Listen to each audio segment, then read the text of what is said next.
ChairShot Podcast coming back at you on this extremely rare Tuesday night edition of the pod. Coming to you on Hump Day, listener, getting you through that dang work week. Hope it's not treating you too bad. Hope you had a nice St. Patrick's Day, listeners. I was going to say to any of the Irish listeners, but I think we take it the least pride in it versus most other nations. So probably there are probably people on the other side of the world who are having more fun on Paddy's Day. I worked today and I left the house once to get milk, I believe. So. Well, Irish milk, no doubt. Just hand me the brick and Kerrygold butter. I'll chew it up myself. I will.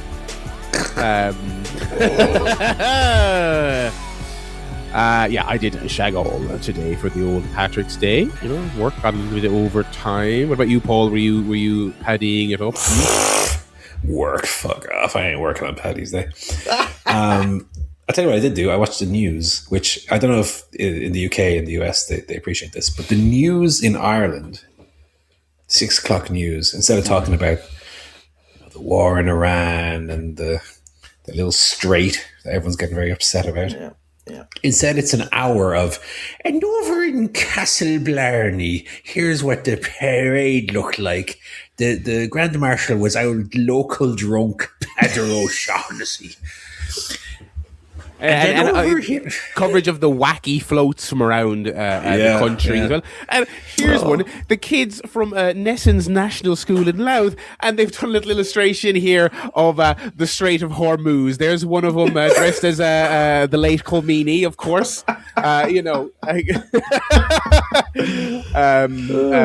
it is silly. It is silly. I did not even cast my eye upon our own. Funny enough, I did go for a walk on my lunch break, and as the parade was finishing up, and I didn't even bother walking down that street to look at it.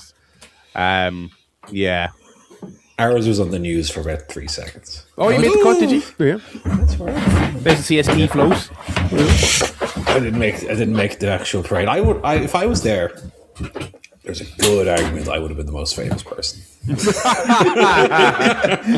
And there goes Paul Griffin of the ChairShot Podcast. And of course, not doing too great in the fantasy league, but it's all still to play for, of course. And you'll find out more Sundays at ChairShotPodcast.com. Anyway, the local don't beat me when I'm down already here. How about you, Joe? Were you doing anything to commemorate the day? No. I had a job interview. That was it. Ooh, look at the Irish, hopefully. Yeah, see. Well, I got through to the next round, basically. Oh, let's see. So there we go. It worked already. So that'll be next week.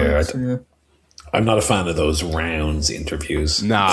What do you think I am? Some fucking kind of mark or something? One interview not enough for you? Yeah, it does go on these days. Weeks and months. But good luck, Joe, of course. Thank you very much. Yes, best of luck to you. That is one of those things. I mean, you talk about them in general, but luck of the Irish, that is a textbook thing that we don't say or reference or is not a thing here. We don't consider ourselves lucky people. I think that's going to do it for Paddy's Guff for this week. We've got a loaded run sheet for you, listeners. I mean, it's literally bursting at the seams, so we probably shouldn't waste too much time here. Let's jump straight into the pape. We are coming hot off the pape, which is why we couldn't do the show yesterday, because I was like, all right, I'm working, I'm not going to get a chance to watch it until after. And it was the AEW pay-per-view, so it's 5 hours long. And I actually didn't get to watch it until about the same time as you, Harry, because we had a power outage at my place. So obviously, Oscars were Sunday night. Mm-hmm. So I was watching Oscars, and I said I'm going to, which was very hard, by the way, because I like to watch the Oscars with my little phone out and put my little thoughts on the bluesky.coms or whatever, now Blue Sky. I couldn't do that because that's where spoilers are housed. Mm-hmm. So it was very awkward. It sounds very obvious, but it was awkward in 2026 to watch something and be like, put the phone away. Don't even think about it. Don't accidentally open something up. Don't get spoiled. So the plan was wake up Monday morning, hop over to my secret website that only I know about. yes. Which not only can you get the Daily Motion videos, but they actually upload in downloadable form. Oh, new tech. Okay. On the text in very high definition, so you can get the highest definition version possible. Where I think the main show file was in the 9 gig range, so you're getting the good fidelity. Yeah, nice. So I woke up to download those, buy on Triller, of course. Up there in heaven, rest in peace, brother. Well, no, not yet. Still on live sport. We haven't pulled the plug yet. And so I opened the laptop up and I go, for some reason it usually connects automatically to the internet. It's telling me no internet. What's going on? So I try and click on the manually. It's not even showing me the network. What the hell? And I get up and I flick the light on and there's no light and there's no electricity in the whole place. Okay. So I say, let's kill some time. It's telling me it's going to be fixed by 12:30. Okay. I say we kill some time, walk down into the town, get a nice Subway lunch, hearty Italian with some rotisserie chicken on it. Don't mind if I do. And as I'm on the way to the Subway, I get the email update from the ESB, which is our country's electricity board. The bastards. And the update says new time for your power to be restored 7:30 p.m. I was like, what? So I get on to the parents. I say, get that back room ready because I'm coming over with my laptop and my big work 26-inch work monitor, which is going to act as my telly for the day. And I'll plonk myself down in that back room and watch this pay-per-view for 5.5 hours. So I'd say I got over there at about 3. Started watching from the pre-show, so I've still watched everything. Oh, you watched the whole thing? Wow. Nice. Oh, of course. Any less for me. I wouldn't have it any other way. But it did mean that I watched the whole thing through. And I mentioned watching the whole thing through live and watching the whole thing through after the fact. The length, I feel like, is slightly amplified when it's not live. When it's live, you're kind of into it. You're I did have to take a little break at about the 2-hour mark of the actual show, with still 2.5 hours to go. I said, I need to take a break and make dinner here because I'm going crazy. So I think, Joe, you were the only one who watched it as it went out. I was up live till 4:15 a.m. Yeah. Wow. Wasn't too bad. Like 5 when it's 5:30. That's it's the clocks have changed in the US, so it's an hour. This is the one pay-per-view a year we get it an hour earlier. But I'd say the 5:30 ones you're sort of questioning just sort of existence itself by that point. But this 4:15, it's like, okay, I'm okay with 4. I can just about cope with that. I was up at 9 the next day. So this is one of 2 or 3 pay-per-views since they started that I've not watched live. So damn you, O'Brien, and your Oscars. But look, it was what it was. We'll talk about the Oscars later as well. Yes, yeah. Very enjoyable pay-per-view, I thought. And of course, if you want to start at the top, I'm ready to receive any and all apologies from you two and from the listeners in regards to my Hangman Page title prediction. Well, go on, I'll take the feedback. What is this? I don't remember what this is. You said that he was never going to win the world title again. I did say that. That has not been proven. This is merely a stipulation that insinuates that he will not challenge for the title again. Like the popular opinion seems to be that people think he's going to go back on it, which I would hate. If anything, things that are popular and good. This makes it more likely he's going to win it, in my opinion. Excuses is all I'm hearing here. No, I was of the belief that he would lose this match, and I was of the belief it'd be more interesting that he'd lose this match. I owe you nothing. I don't know. I think if we were playing the prediction game, I think that'd be a 2-pointer. That one. Yeah, well, and I think you'd be weathered, pal. I think you'd be fucking weathered if that happened. All right. Although based on my fantasy performance so far this year, talking the talk, no walking the walk, is it? Yeah. I used all the power on that one on that throwaway comment for nothing. Absolutely nothing on the line in that conversation. Let me tell you. Yes. So we'll start at the top. I suppose you had the world title match. MJF did defeat Hangman Adam Page. in a 500-minute match, I believe it was. 40-ish, I want to say. Yeah, 40, 45 or something like that.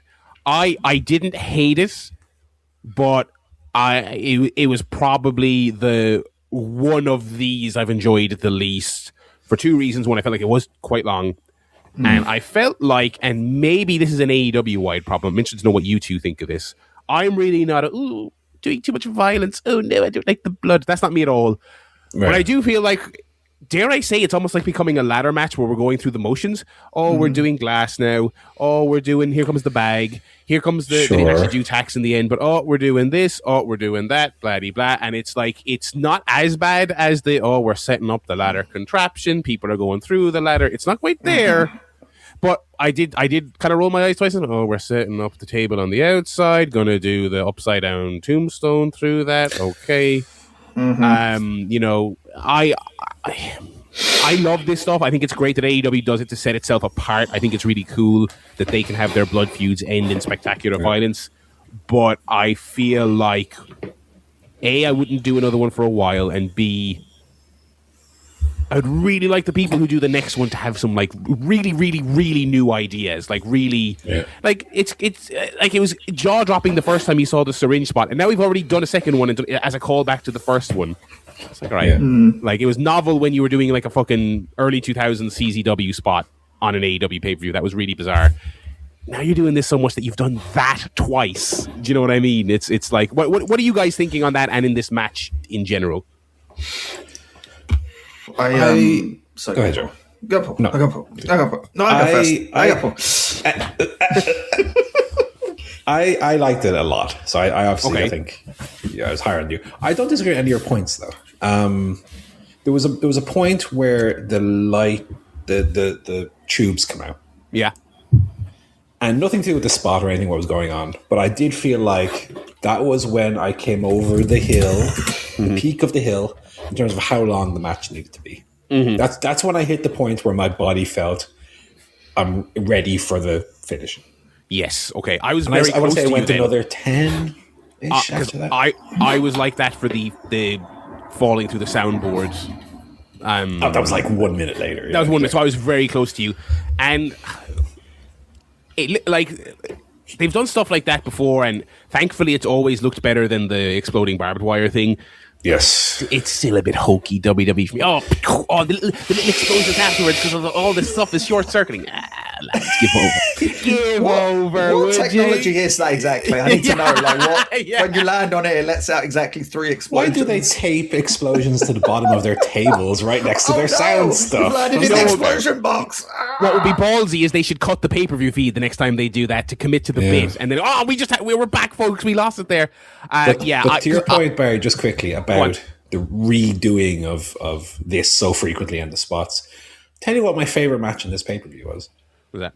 Because it took exactly that concept and did it in a totally unique way, with unique spots that played within the rules, while being ultimately about being very violent and hurting the other guy. It was Brody King versus Swerve Brody. I was thinking, very, very agree. I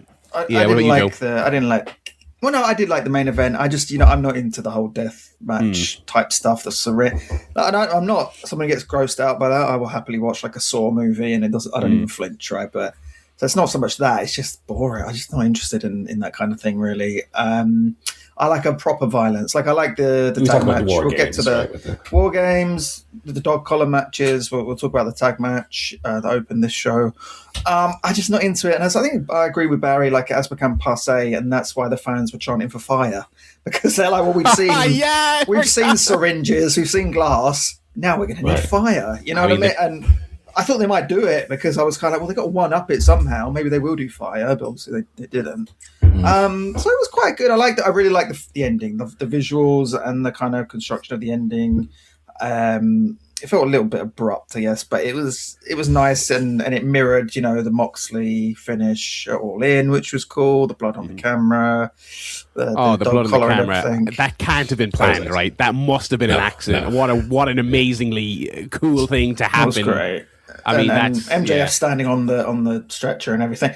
The visual ending was brilliant, great. And I think it will be something that lives on quite well. Like, this will be a moment you sort of look back on and go, oh, that was the beginning of Hangman's descent into madness or whatever. Right. And, you know, when you look back at it, it'll be, wow. It's just the actual match I found a bit long and sort of, get the syringe, get the lawnmower up the arse, you know, get the cock in the blender, you know, all that. Cock in the blender, yeah. Seen that. Boring. Yeah. I did think the syringe spot was better this time than the first one because you could see it. The visual was a bit stronger. Yeah, I think so.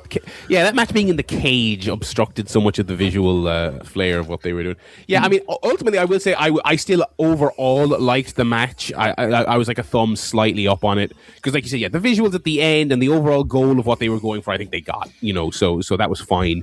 And I realize they've only had 6 or 7 of these Texas deaths, but but also like when I say these types of matches, I'm of course also including like the Darby Block stuff and all that stuff. I'm speaking broadly about that. But I didn't dislike it. Yeah, and the result looked super interesting. I'm kind of over this Hangman loop of by golly, it's hurting my soul so much to not be the champion, and he gets the people behind him. He does get them behind him every single time, and the chase is often the peak, and then the actual run isn't really that good, and then he loses again, and then we're back to doing the chase again.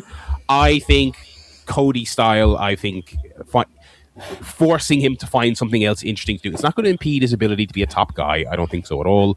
I don't think they've booked themselves. I've seen people say they've booked themselves into a corner. I don't agree. I've also seen some people kind of, I don't know. I think it's somewhat rewriting history to say that the Cody stip was a big negative for Cody. I disagree entirely. I think the TNT run was phenomenal for him, made him feel like a big deal. And I think Cody failed because he was Cody, and he was just too Cody. He was too Cody for his own good. The negative was he didn't wrestle any of the other top guys. He just feuded with Scorpio's guy and Anthony Joshua, whatever his name is. No, he wishes.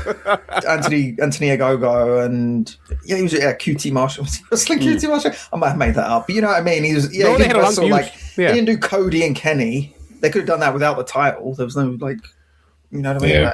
Yeah. Cody's weird. Trying to think, was there any other stuff from this? I mean, again, going back, just one more note on the time thing.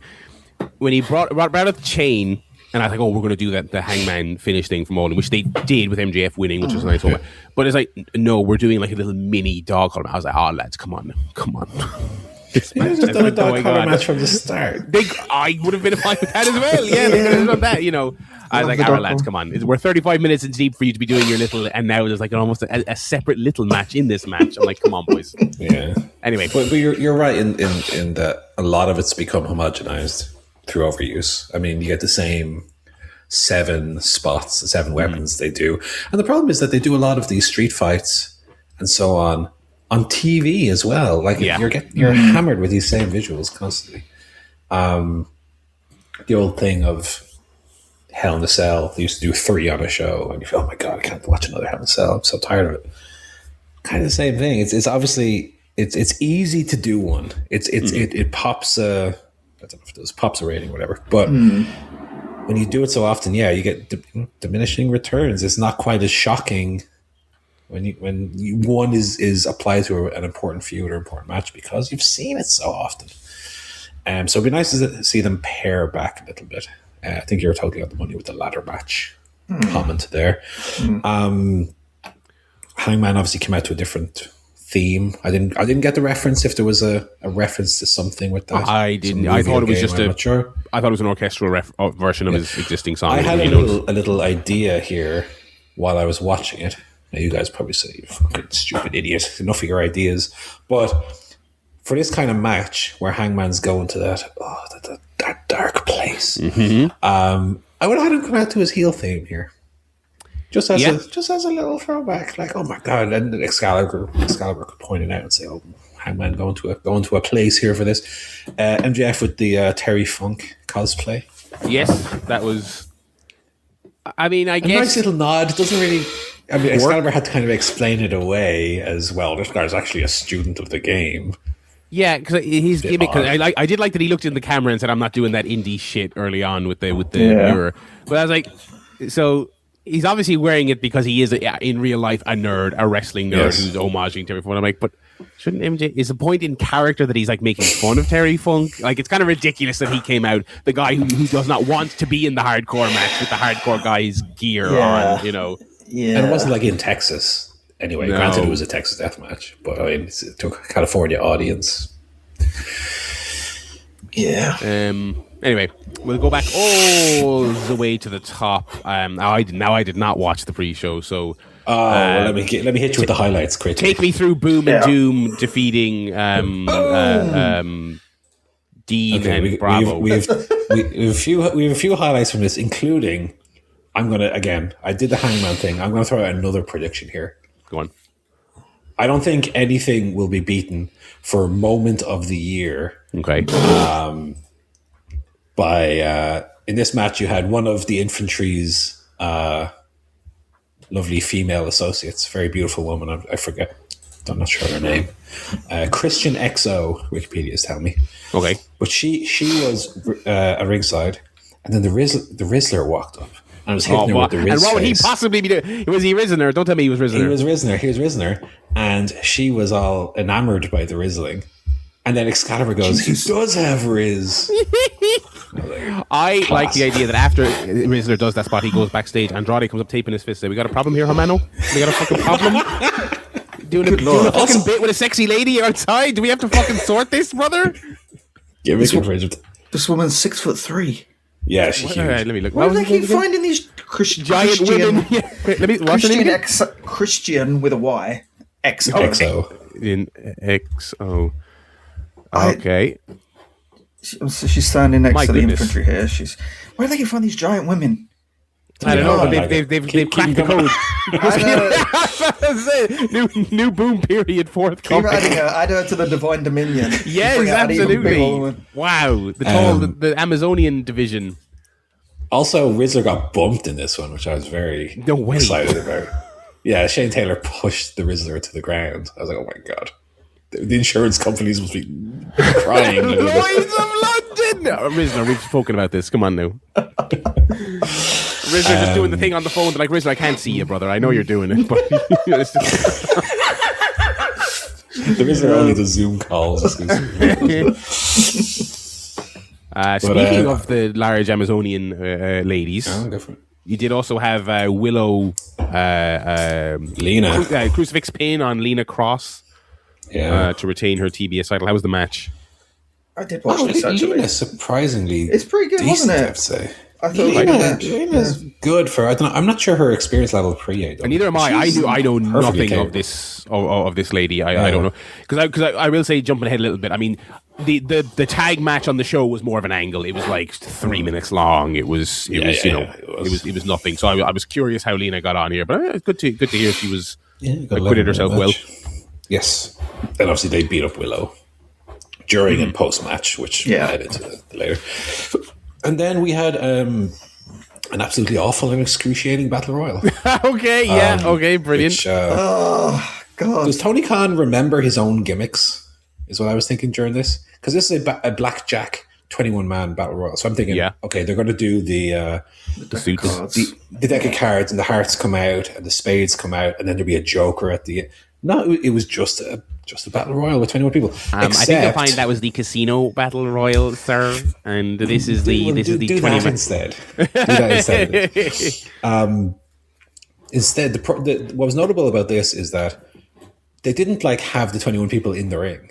People were just fighting around the ring, and so double-edged sword. On one side, differentiated it from most battle royals. To our point earlier about the main event. Sure. On the other hand, impossible to follow. Who's in the match? Who's been eliminated? What's going on? Multiple shots of people just sitting at ringside doing nothing, waiting for their spot to come in. So it didn't have any kind of flow to it. And just as battle royals on their own without any kind of gimmick associated to them are boring. And this was boring. Terrible. And Jack Barry won, which no one good was in it. There was no surprise. It was just geeks. Total geeks. I only caught the tail end of it, obviously, because every pay-per-view they do the fucking the bleed over thing. I mean, if you want to talk about stuff Hangman can do in the mid card to kind of keep things interesting, well, you can give him a belt and have him elevate a belt, because fucking Jack Perry got one. So there's definitely room. God Almighty, please fucking don't. You've got Jack Perry running around with one. Champion. You've got Okada running around with one he doesn't even defend anymore. I guess the TNT is on somewhat important, fair enough, but I don't know. So the Jack Perry thing rolls on, I guess. There you go. Yes, sir. Pay-per-view kicked off proper. The pay-per-view kicked off proper with FTR defeating the Young Bucks to retain the world title. Young Bucks came out with 800 kids. It was nice. I like that. Who they explained were their two kids, and also I think some of Malachi's kids as well. Kids. Yeah. Very cute. Yeah, they of course hometown guys. So the family was at ringside, and then FTR came out and they were the hated heels. And I think it's fair to say, finally, after what felt like a decade of build up, because of course these two were feuding quote unquote before FTR even left WWE. They finally had a really good, memorable, great match. Yeah, it was good. After having a bunch of all right-ish ones in the past. Kind of tying into something you referenced earlier, we're talking about the death match stuff in the main event. This was a really hate-filled, kind of bloody, aggressive match that just didn't have any weapons or gimmicks or anything like that. It was one of the Jacksons got busted open by just getting tossed over the ring table at ringside. Dax, I think, got busted open just on a right hand or something. I think he gigged after taking a punch at one stage, or a super kick or something like that. So yeah, they just had an all-out war, bleeding super early. The Bucks taking all these nasty spots. So when one of them went over the table and bladed, and then there was another segment where the other brother got the spike pile driver on the floor, and he was down holding the neck for ages. So the FTR were really picking them apart. And then the home stretch. Here's a nitpick for the night. And I think it applies to this match, Takeshita, and I think the Brody match. 3 separate matches where the story was kind of they're kicking out of stuff we've never seen kicked out of before, including 3 separate kicking out at 1 spots. Which is, that's one where I'm all right, I would really do one of those a night. I would really do one of those a night. I'm not opposed to it. I'm not opposed to kicking out of a million moves either. But FTR kicked out of the BTE trigger. I think they said Mox was the first person to kick out of Takeshita's finish. I think they said that. And I don't think they did that exact thing in the Swerve Brody match. But multiple matches where it's stuff that does not usually get kicked out of, and we're doing, again, in isolation, I don't have a problem with any of that, but it was a little bit, that is a nitpick. I will say that is a nitpick, because I thought they all worked in the context of their own matches. But I'll tell you what was the through line of this show in terms of repeated spots. This was the biting show. Lots of biting, yes. Every match had someone biting someone in it. It seemed like there might have been 2 that didn't, but nearly every match, someone's biting someone's head, someone's biting someone's hand, their foot. Good tactic. Yes, give him a little bite. That tit got bitten at one point. Yes. Biting all over the place. I think FTR as the heels is the dynamic that these guys needed to have a good match. Love the kids at ringside. Stokely had a lovely new hairline painted on. Looked smashing. But yeah, really, really enjoyable. Very good. Enjoyable opener. So FTR pretty much went clean, didn't they? I mean, again, they were kicking. Everyone kicked out of a million different things. They did a super machine? I think it was the super shatter machine that allowed them to pin Nick, which I think is fair. Not that FTR are some young upstart team, but this stage of the game, I think the Bucks losing here was the call. Well, especially given the post. The post match. So I'd kind of forgotten about these folks until FTR were dawdling after the match, and I was like, this is definitely it. Here we go. And sure enough, Copeland comes out, gets the big pop as he always does, to be fair. Christian comes out, gets a big pop as well, and they come down to the ring. So FTR are staring down Cope on the ramp. Cage comes from behind and takes out. He maced Wheeler, sprayed him in the face with some kind of substance, and then hit Harwood with a kill switch. What a baby face! yeah. Well, he's still wearing the turtleneck and the jacket that's 2 sizes too small. Come on. To make sure you instantly know that Cope is still Cope and has Cope brain, he grabs the tag title and says, "This is how I hurt you," referring to FTR and how he's going to take the tag. I was like, this fucking guy, you've been back 30 fucking seconds. You're already being lame. Oh my God. Well, I knew when I clapped eyes on that horrible t-shirt he came out in. Good God. It was a video screen. Avenge with no wires in the rated R, and then R, the rated R logo. Like, God, it's stupid. Anyway, so then before we get to FTR, they did tease a Young Bucks Edge and Christian match, which I guess you should do. I mean, just to if AEW's kind of gotten back on the right track in terms of not just having people show up and get title matches. Even the Bucks in the run up to this match, they were kind of like doing this thing where they were kind of fighting their way back into relevancy. So I guess they'll do that match and extend this FTR program. I would really like it if FTR just beat Cope and Cage. I feel like that's... if I was a betting man, I wouldn't be betting on that. No. Not a hope. I don't think. Yeah. I think they build to a 3-way between these 3 teams, all in. All in 3-way. I can see that. Ladder match. TLC. 25th anniversary of the TLC. There you go. WrestleMania 17. I'll be honest, I have not missed Cope and Cage since they've been on. No. I was not longing for them to come back. If they come back for a few months and do this tag thing, it's fine. I think that's how it will be. I'll be all right. Fine. And then maybe go away again.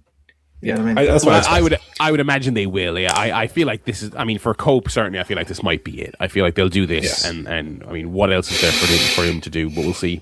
Mm-hmm. It's funny. I when they first joined, I really appreciated that they kept Christian as the Christian Cage character we've grown to know and love. I did feel like, given they've been away for so long, if this might have been the opportunity to then reset it to him not still be the heelish character. Yeah. I mean, we'll see how that plays out. But I felt like when they did the turn, it wouldn't have made sense for him to suddenly be, hey, I'm funny Christian guy again. Mm. But given they've been away for so long, I thought this time, well, maybe he'll come out and not be that Christian anymore, but he still is. Also, in the first 4 matches of this pay-per-view, 3 of them had post-match, like, returns or debuts. Yes. Very heavy. Yeah. The light was going off every 2 seconds. What the hell is the paid Although I kind of like that. I mean, this felt like them emptying the chamber. I mean, this kind of felt like it was very neat. an all-in level show where they were just like, we're fucking back. We're fucking, we're knocking all this stuff out of the park. Which going back to my point about having multiple matches where guys are kicking out at one and kicking out of moves that have never been kicked out of, and also there was return after return after return. It was feeling a little bit like the black and gold era of NXT that I started to sour on, which was that when you'd watch the takeovers, and they were great and the crowds were into them, but I just feel like it was like exhausted because it was just 4 hours of 2.9999999 kickouts and people doing and Morrow screaming until he was hoarse about how he can't believe it. I'm like, all right, can we have like a nice little match with some holes, please? Can we? It doesn't need to be at 11 all the time. All right, relax. Up next, we got Timeless Toni Storm defeating Marina Shafir. Really interesting test for Marina, a big singles match on a pay-per-view. She's done well. Great performance, I thought. She was tremendous. I mean, solid. She came out looking in tremendous shape. She put a beat down on Toni, beat the shit out of her.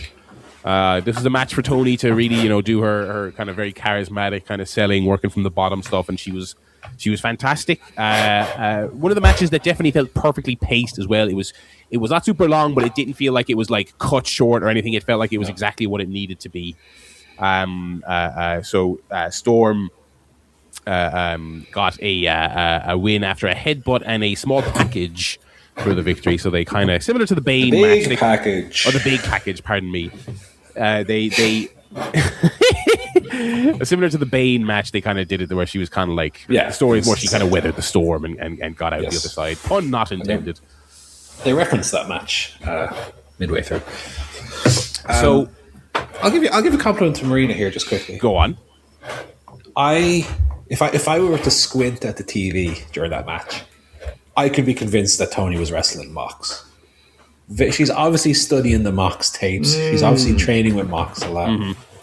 I was getting very female equivalent of Mox. Interesting. I'm sure they're going for that, yeah. Even her little movement between the moves. Very impressive. Yeah. Yeah, she's really putting it together. So Tony's walking up the ramp slowly, and she's soaking it in with the fans, and then she falls back down on the ramp, and she's doing her old rolling my arms. I'm so good. And I was like you were saying earlier, I was like, all right, this file is 4.5 hours long. Let me just fucking smash this fast forward button here. And I said it to myself. I wish I said it out loud because it definitely would have amused my wife who I was watching with. She was taking so long to leave. I was like, I'll hit this fast forward button and someone's going to come out, and have come out in the 15 seconds from me fast forward. I pressed the button once, and Ronda Rousey is standing center of the frame of my television, and I had no fucking clue. I did a legitimate double take. I could not fucking believe that. The crowd couldn't really believe that. Tony comes down to the ring. They do a big locker room empty, security guards, 800 guys from the Ops Dojo come out in their black t-shirts to keep them all apart. Yeah. Why? Why was it so important to keep them apart? Yeah, it's one of these things in wrestling. Suddenly these two can't fight. Yeah. Anyone else, they can just let them brawl. You know, Christian comes out and maces one of FTR after the match. That's fine. Yeah. But Ronda Rousey and Tony Storm, Will Ospreay does a double flipping 450 Tiger Driver into spikes on the Death Riders for his comeback. But so Tony is separated. She sits up on the top rope, and Shafir knocks her off to set up a no holds barred match on Dynamite, which will be very interesting to see. And the crowd reaction here was really weird because you could tell some people were excited because it's like a big star. You could tell some people didn't like it, and not in a I'm booing because you're helping the heels kind of fucking way. Yeah, I don't think that was heat. I mean, obviously Rousey has a million different types of baggage. I also think on top of just the various things people don't like about her personally, I think there is also a little bit of a stink of, as hilarious as this is, because she has a whole career prior to this, I think people do think of her. I think people think of bringing her in as a WWE-esque move, because you know how back in the day, even when Ronda was good, and her last few appearances were not very good at all, but even when she was good, there was a segment of that audience that didn't like her because they thought she was like the female Brock. She's like, oh, she comes in part-time just because she's a celebrity and she beats the regulars, and I hate that. I felt like some of the audience were like, you're bringing her in. She's like, straight away they're picturing like, oh, she's going to beat Tony and this is terrible, blah, blah, blah. I am fascinated as to what this actually is. So she didn't get a graphic or anything. I can't imagine there's any kind of significant deal in place. She's fighting in July, so it's not like she's hitting the road doing house rules in Australia. Although she's having a fairly facetious dinosaur match with Gina Carano. I mean, she's not exactly going for the world title here. She's not, but I also think she was in very good shape. Granted, she was in very good shape. I think based on how bad her UFC career ended, how bad her last WWE appearance was, I would think she probably has a chip on her shoulder. I think she wants to show up in good shape, and hey, she's definitely going to batter Gina Carano very badly, unless Rousey has just reams of injuries we don't know about. I just can't imagine it's even going to be relatively close, but I think she has a chip on her shoulder and would like to do well in that. Because one thought that went through my head is like, is it just a publicity thing? Because is she based in LA or something? But that wouldn't make sense because I'm like, no, I'd be stunned if they're not doing a match. They're definitely doing a match, right? I mean, it would be insane to not do a Tony match. I don't think it would have happened the way it happened if they weren't. I wonder if it's all in. So the fight's in May. Gina Carano's in May. Oh, it's in May. May the 16th. Yeah. So she, I don't think she'll wrestle before then, but after. What have you got after that? Forbidden Door maybe in June or July, and then all in. Yes. So you could do maybe a couple of matches. Dynasty in there as well. I mean, I'm not completely. I'm sort of a bit mixed on it because she is a bit of a polarizing, presence. She said some horrific shit in the past, which I think she, to be fair, has kind of gone. I think she's walked a decent bit of it back. Yeah, that's why I'm a bit on the fence with that. I mean, she was great in that first run in WWE. We gave her Wrestler of the Year. 2018 total. She was tremendous. To be fair, I didn't watch any of the second run, obviously, so I know that was horrific. But as a one-off match, I could live with it. You know what I mean? I mean, if Marina can have a good match with Tony, then I don't see why Rousey couldn't. You know what I mean? Possible. Yeah, we'll see. We'll see. Yeah. That's how involved it is, I guess. I mean, as you said, maybe I didn't watch a lot of her second run either, just hearing stuff about it. Maybe there's an element of how she was booked as well. I know that she was very unhappy with how the second run went in terms of how she was used. I wonder if Not this to is excuse also that, is this part of the because she said some shit about WWE as well, very critical since she left. Is this I'm going to go and main event Wembley Stadium for AEW, or not main event, wrestle at Wembley Stadium for AEW to show that, like that, because she's also working for is it Jake Paul's? Jake Paul is doing the so she's Netflix doing a thing. UFC rival kind of show, and they commented on that. She's spoken about them, they've spoken about her. It doesn't seem like they're on good terms at all. It's interesting. And of course, UFC and WWE are now one entity as well, and she doesn't seem to like either of them. So it's interesting. I think it does seem like a powder keg politically, though, because it's just kind of like, presumably a lot of her motivation for doing this is, if she has a match before the fight, which I think she might, because I think the most obvious sign points to building up her name, getting some notoriety before the fight, right? And you can do a choreographed, planned out, careful match without beating yourself up too much before your fight. Maybe you do the match after, but we don't know. Does she want to come in and lose to fucking Toni Storm in AEW before she has an actual fight? I don't think she would. Are your fans going to like it if she beats... I mean, look, you've beaten Toni a lot lately, but I think your fans will tolerate it a lot more when it's, Chris Statlander versus... Again, going back to the WWE comparison, will your fans think it's like just that, getting heat on the promotion, not the person, if she beats Toni Storm? I think that's a very delicate line to walk. So I kind of hope for their sake that if they do a match, for they being AEW... I probably hope it's after the pay-per-view, because I don't imagine she's losing a wrestling match in the run-up to a real fight. That's what I mean. I don't think she'll wrestle in the next 2 months, because that would jeopardize the fight. If you get injured, in a wrestling match. Insurance and stuff coming into that. So that's what I think she'd be allowed to do. This is building to maybe earliest Double or Nothing, but probably. Wembley makes sense. They got a lot of tickets to shift. They got a lot of tickets Wembley to shift. Wembley, it would be a celebrity involvement, which is kind of the first time they'll have done that for a show like All In, right? Okay, have her face no more BS Paul White. Yeah, and the Rizzler will be there, risen up Ronda. They were in Texas, weren't they? The Rizzler Bizzler, probably. I believe so. Yes. Big boy, and the Bizzler. But then the other thing you have is the other side of that coin is that you do the match after, but Ronda loses embarrassingly to Gina Carano. Yeah, then what does that look like? It's Tony hits her with the pile driver in 5 seconds. It's fake. Don't worry. Yeah, she got her ass kicked before she went to WWE, and it didn't.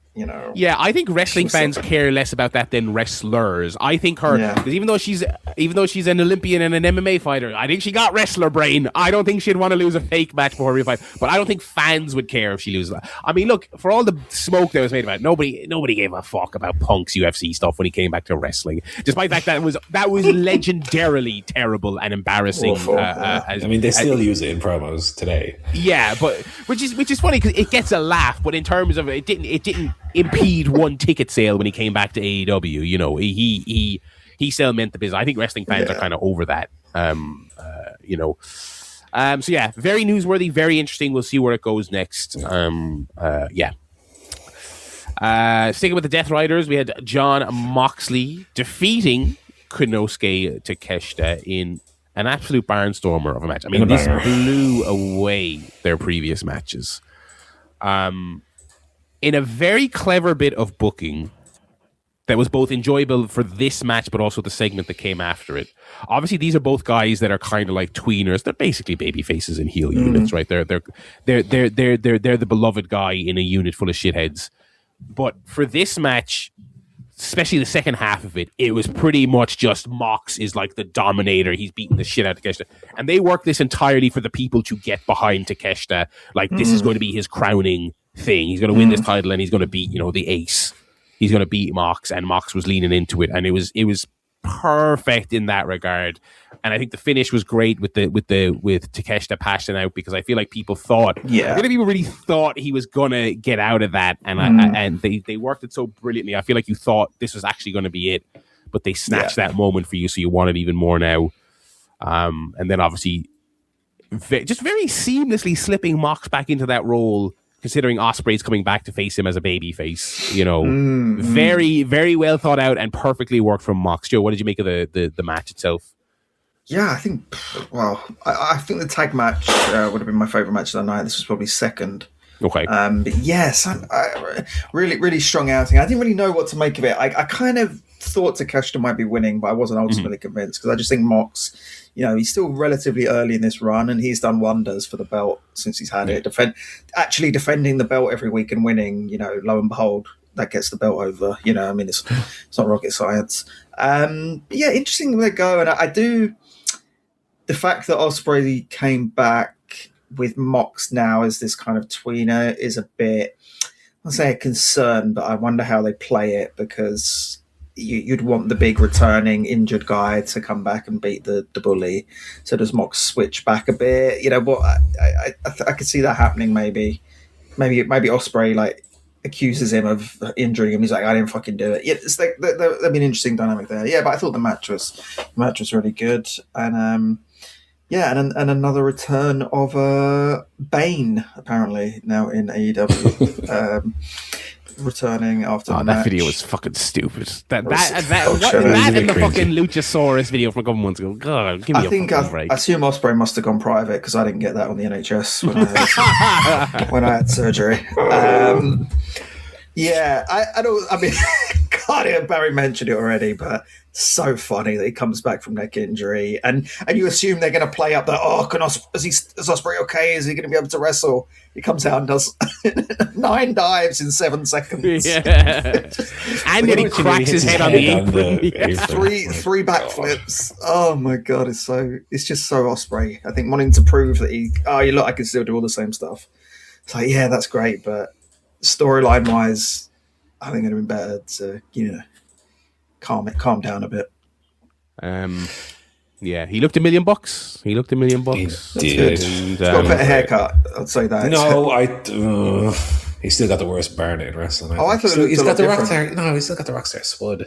No, I think that's better than because he used to have the poodle. And it's still not great. What'd you make of the match, Paul? I mean, loved it. It was almost kind of the main event style that I love in AEW, albeit it wasn't the main event, where it's like a slow burner. Where in the first 5 minutes you're thinking, it's a little bit deliberate. We're going to get, but then within 15 minutes, you're like, cinema, throwing your hands up and loving it. And Mox continues to 2026 wrestler of the year. I mean, still going. I love it. I love his style. I love the way he approaches his matches. Takeshita is still one of the best in the world. Although Takeshita, I feel like, has kind of not lost a step, but just kind of the lack of focus on Takeshita lately. I feel like he's kind of maybe lost a little bit of that specialist that he had, which I'd like to see kind of the spotlight more on him again going forward.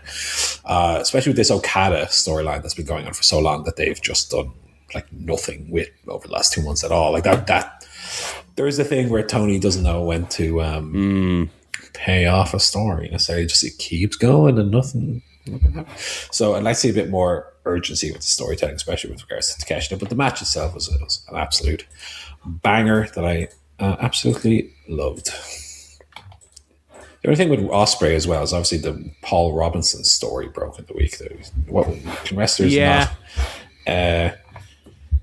What are we going to get next week will be Andrade tweeting met up without Vince again. My hermano McMahon. Oh God.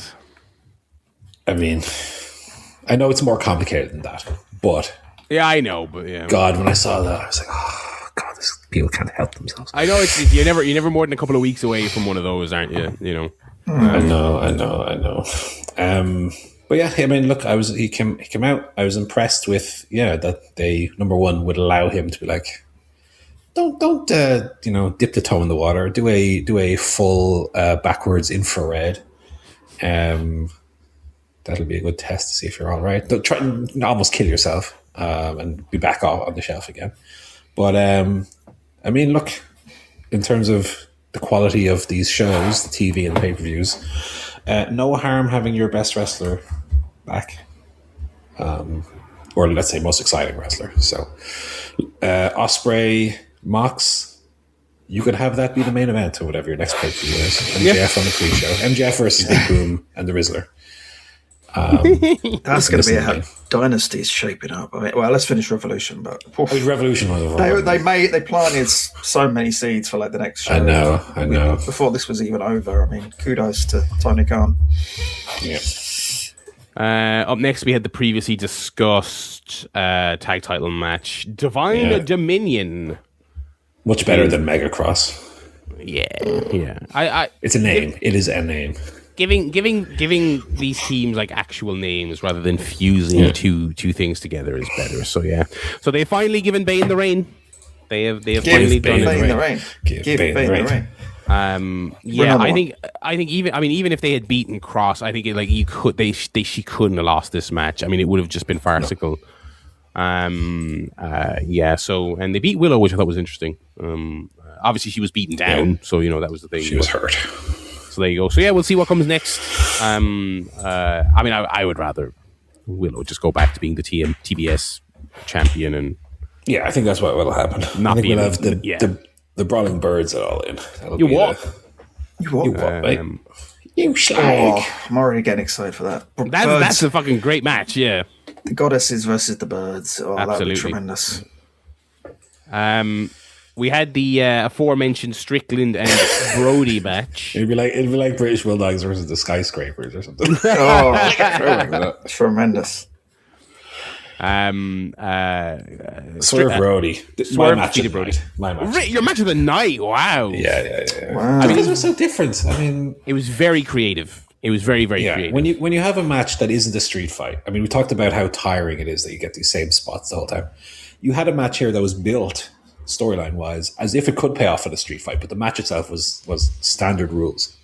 So these guys essentially had a street fight, but within the rules, within the confines of the rules of a wrestling match, which meant that they had to get very creative, and it was believable, and it was violent. It was, I mean, to me, we have the conversation about War Games 92 about how can you do violence without it just being there's thumbtacks and there's glass and there's kendo stick. This to me was that. If I could get a War Games style match with this style, albeit you could have blood and taped fists and a lot of it, but this is more the direction that I want, and I love that.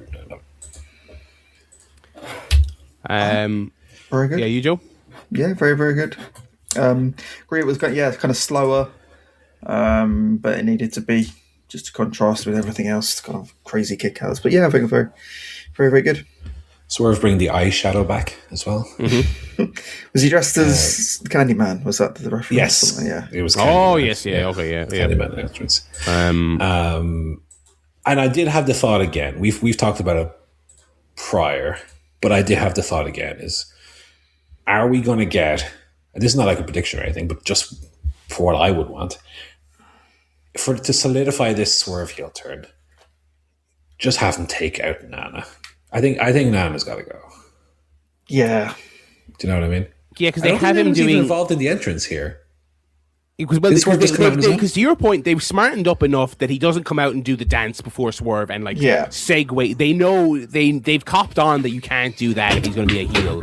I think you're right. I think you're right because now Nana is they've kind of nerfed him because he's now just doing generic heel manager at ringside stuff, yelling at the face when he's out. I think there's probably more juice in killing him. Although, I mean, I assume their logic is, look, at some point Swerve will go back face. and but then you don't have to bring Nana back. It can evolve. It doesn't have to go. You're right. That's a good point. You are right. We talked about this. My least favorite thing about the Hangman face turn, granted at All In last year, was great. Come out the camera moved to the other entrance, the music, but like they just in one click undid 2 years of character development, and he went exactly back to where he was before. I don't want to see Swerve go through the same thing where he turns heel, develops as a character, and then goes straight back to how he was. They bring Nana back, bring back the old theme song. Let's go forwards. We don't need to always hit the nostalgia for cheap pop, you know.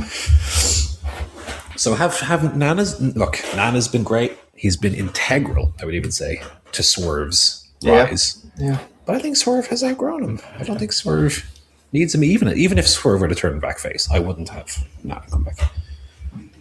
That's just me. And then we did have, not counting the women's tag, which was more of an angle than anything else. That aside, we had return for 4 matches with Kenny Omega coming out to stop. Swerve was going to stomp Brody's head through the cinder block. Yes. And Kenny ran out. Sure did. And ran them off. And that was that. So back onto Swerve Kenny. They did that last one on TV. I feel like they'll probably save this next one for a pape. Yeah. I do have one nitpick for this match, though. Go on. Which is crazy, given the praise I just gave. Right? No. You can always have a nitpick for something you love. We always do that. Given what I was just saying about it being a street fight and. But not being a street fight, but being within the rules.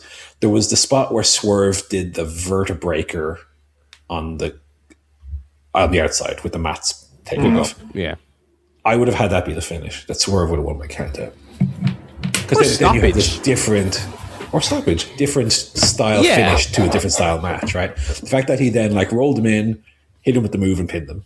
I would have just had that be. Oh my God, this guy has proved how violent he is. He was able to take out Brody, and Brody couldn't continue the match. Couldn't continue. I agree with you. I think that's fair. I like an out stoppage in a regular match. I don't think it has to be a special stipulation for it. And vertebreaker on the outside, you can. That's a crazy sell spot. That's the move that took out Omega. Yes, yeah. For weeks. Which they did reference, which is great. And so you just did it on concrete. You've got a built-in finish. Yeah, ideally, I think they would have Brody not be around for a while, but AEW doesn't do that. I will say, other than when they do a very big, obvious, hey, we're writing off Kenny Omega angle, unless they explicitly do it to give someone lots of time off, they don't have people miss a week to sell a big move, which I wish they would do more. I would have had Mox miss a bit of time after the All In title loss because it was this big spectacular spectacle violent match. Anyway, my wife also asked me why were they allowed to in a regular match do a vertebreaker on the concrete, and I didn't really have an answer for why. I guess this is wrestling logic that if you don't, unless you physically strike someone with a weapon, nothing's really a DQ really in modern wrestling. Yeah. Well, you get a 5 count, then you go 1, 2, 3. Yeah, when you're disassembling the ringside area to do moves on concrete. Up next, we had the women's title match. Tekla retaining over Chris Statlander 2-1. It's probably the point here, actually, just to mention the kind of new production stuff they were doing on this show, because I noticed it a lot during Statlander's entrance. They had this kind of shallow depth of field effect on Statlander. Yeah. Very close in camera on her face, everything very blurred behind her. I thought it looked really nice.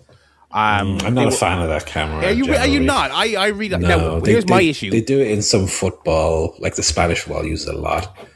And it's just shallow depth of field, but it's used to be oh my God, this is fucking 16K camera. It isn't really. I do hate when people call it the 8K camera. I'm like, yeah, man, wrestling has multiple 8K cameras. Well, first of all, you'd have to be watching it on 8K TV to be able to tell that, you fucking idiot. Yeah, Mark. Blur the background. That's all it is. Yeah, it's just, I liked it, but one thing I will say, and this is my production knock for the night, they were using that technique on the crowd shots. TK, brother, cut that by 75%. Cut that. I'm okay with a crowd shot, and WWE has done this over the years as well, where they get this fucking wild hair up their arse, where they're suddenly it's 50% of the show has to be crowd shot. Way too much on this show. way too much. You can hear like there was like during the death match, you could hear Hangman kind of like doing guttural roars or rallying the crowd, and they had a shot of the crowd. I'm like, because it's like it should just be if you have a really good one, cut to that. But it was just cutting to people kind of just kind of looking at the show. It was so many people going, "Oh, don't show me!" And a bunch of people going, "No, I'm on the camera." It's like I would cut that more than in half. We don't need that much. Yes. They also seem to be doing a thing where I know there was a sequence. There was a couple of them, but I noticed during Mox Takeshita where they were doing. It seemed like they were very deliberately sticking with one cameraman, and there was one sequence in the Takeshita match where he like kind of swooped around and almost did a full 360 of the ring, one continuous shot. I like that. They were trying some new stuff. Yeah. I thought it mostly looked good. I could have done without the crowd shots. That would be my knock. Crowd was a little much. Speaking of knocks, I would call this women's title match my disappointment of the night. I thought they were really off to the races for two falls. I thought it was delivering to the level I wanted it to be. This was a show generally with lots of really clean finishes, by the way, which I really appreciate. They had multiple matches billed as kind of no people getting involved, and they stuck to that. And they even had matches like Swerve Brody that were just regular matches with relatively clean finishes. This was their one, right? They did two falls, and as you'd expect, the third fall identical to the strap match. The Sisters of Sin came in, and just that kind of distraction just kind of led. Statlander took them out, but in the chaos of taking them out, she got pinned. And Tekla took the referee's belt off, and then Stat was going to use it, and the ref got back up. This is what I was talking about a couple of weeks ago about how I can kind of live a little bit with like the strap match where Sky Blue comes in and Statlander hits her, and just in that 5-second distraction, Tekla is able to win. It's like, okay, it's quick, just to the point, it's not over there. But in this one, it's like the Sisters of Sin come in, and the referee gets bumped, and Tekla takes off her belt, but the referee takes that one off, and then they bump the referee, and then Tekla kicks the referee, and then Tekla takes the belt off the referee, and then the Sisters of Sin come in, and then Statlander takes the belt, and then Statlander gets the belt, but then the referee wakes back up, and he sees her with us. I was like, no, I'm not using the belt, and then Tekla's. I'm like, all right, you could have just had Tekla poke her in the eyes and roll her up or something. You know what I mean? It's like you want to have one match on this show where you do your shenanigans at the finish. Okay, but I mean, it's just this like 4-part process to get to the finish is just too much for me. But up until the third fall, I thought they were doing really well. Yeah, I think there's an element of Statlander being the female like Hangman equivalent, where it's just whatever it is, when she's super solid, super good, and just when she gets to the top, it's just doesn't compared work to the other people at the top. It's not that it doesn't work, but she doesn't just have it like quite figured out. Mm-hmm. The character stuff, especially, like I still don't get a great sense for who or what she's supposed to be. So suddenly she went back to the alien stuff, Cosmic Killer. Then she's like from the Matrix or something. Now she's kind of back to what it was. I don't get a good sense for what her deal is. And then Tekla comes out and you're like, this is a fucking the star of stars. Yes, she looks class, she totally gets who she is. I mean, it's night and day, so I wasn't surprised to see Tekla win. Wonder who Tekla goes against then, because I was thinking they would eventually do Tekla Tony, maybe all in. That to me is like the biggest heel, biggest face they have. But now that Tony is going to be potentially tied up with Ronda, I wonder what Tekla does in the interim. I did think, because this show had whet my appetite for returns, when the devious heel won, I was like, is this where money? Are we getting a bit of face money? Yeah, it's funny because I feel like that's the way the winds are blowing, right? Mm. But she's just always better as a heel. It's just, I feel like if she comes back as a face, it's just, to me, it's just countdown until she's a heel again, because it's not going to work, and she'll do a bad promo, and But I think, given how well they've threaded these needles with characters like Mox and stuff like that, I think you can bring her back just as a heel Monet, but people will root for her because Tekla is like a real heel that people really don't like. Do you know what I mean? And she's like beating everyone's faves, and she's cheating, and she's creepy and weird, and she has the people running in for her. And I think you can have Monet come back as kind of the cool. Money's still wrestling a lot. She's dropping all her indie titles and stuff like that. She's wrestling in the UK and stuff, so she's not like off filming a movie. It seems like they are just doing a storyline, like she's taking a break thing. But and also the thing about her chasing Tekla is that's the one belt she doesn't have, and that's kind of the one thing that's driven her crazy. She's always failed in the chase of the main women's titles. So maybe that would be it. Then we had a match for the trios titles. Kevin Knight, Speedball, and Mystico defeating the Don Callis family to become the new TNT, not TNT, the trio titles. I think these trio titles are, and I think this is a perfectly fine role for them. I think these are going to be the kind of bouncing around on TV titles. These are going to be the Speedball. No one's going to be doing Roman Reigns title reign with these bad boys, which is good. I mean, I think we've talked about it on this pod too long. It's like you stick it on someone for the purpose of an angle, and then they do nothing with them until it's time to lose them. But I think the real purpose of this match was literally just to get Mystico on the show, so you could then stick the graphic up afterwards. Which was moment of the night by a mile. Which was great because what I love about this is why Mystico is great, and this is why he is a top guy. This man won the trios title, okay, the thing that goes on ice for like 8 months at a time. You'd swear this fucking guy had just like won his rival's mask in Arena Mexico. It was sold out house, fireworks going off. He is crying. He's holding it. This was Cena winning the 17th. Yeah. And Mike Bailey's hugging him, and Kevin Knight's hugging him, and they're fucking the graphics up on the screen. The mask on them. They put the mask on him. His music is playing. Everyone's cheering. It's like the greatest thing that's ever happened to any wrestler. And it's the trios title. They nailed this moment. And the match was good fun. Was it just a fun Dynamite match ostensibly? Yeah, but the moment was worth it. It was very well done. I mean, Mystico, when you compare him to your Commanders and your Banditos, you would even say is a tier below. But he gets whatever it is, gets the emotion from the people like no one else. That song and just his little God, he's great. And yeah, this post match had me. I didn't have wet eyes or anything, but I was feeling like, oh my gosh, this is what wrestling's about. This is it. This is Miss Elizabeth coming out to help the Macho Man. Miss Mystico. Top stuff. Mystico Elizabeth. Yeah, really great stuff. He's really a dual contracted guy along with Hechicero. Yeah, what a get. So that's it, yeah. I mean, are we gonna? Is he just gonna do trios matches? Like, I want to see Mystico in like singles, not just. I guess the door is open. Although, I mean, if you look at Hechicero as a guide of how these things go, probably not going to get anything too tasty out of it. Nah. But it feels to me also like some of these signings could be a little bit kind of CMLL. Saying like, all right, we're linking arms with our American buddy here. We're tying down our top boys because it's getting how shark about infested waters. We get Mystico Andrade and all in. How about that? Oh, that's actually great. That'd be great. We're gonna get Mystico, Ronda Rousey, and Edge all wrestling on the same card. I'm fucking all in. That'll put the butts in seats. Speaking of Andrade El Idolo. And the Rizzler.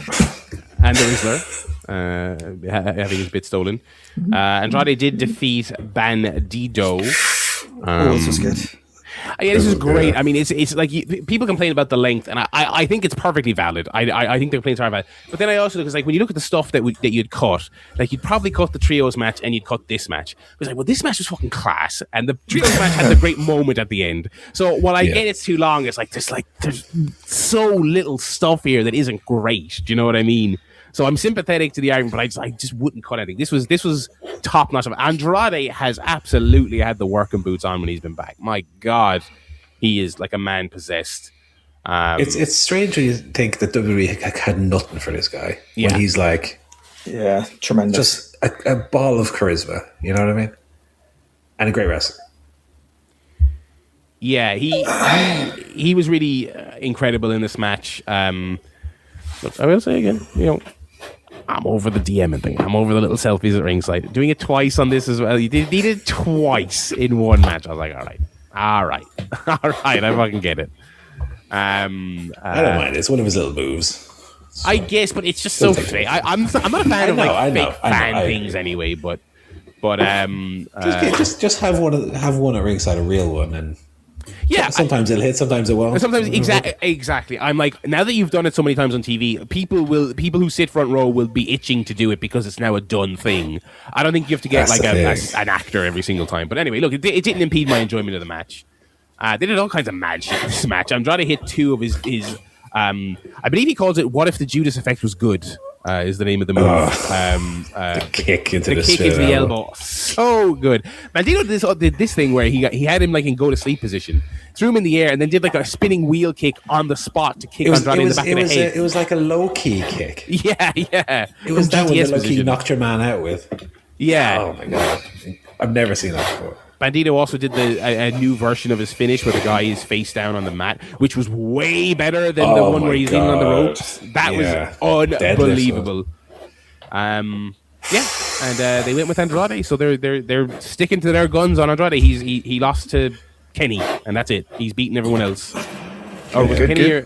Yeah, it was Kenny. Yeah. I can see him versus MJF for Dynasty. I'll be alright with that. MJF and Andrade.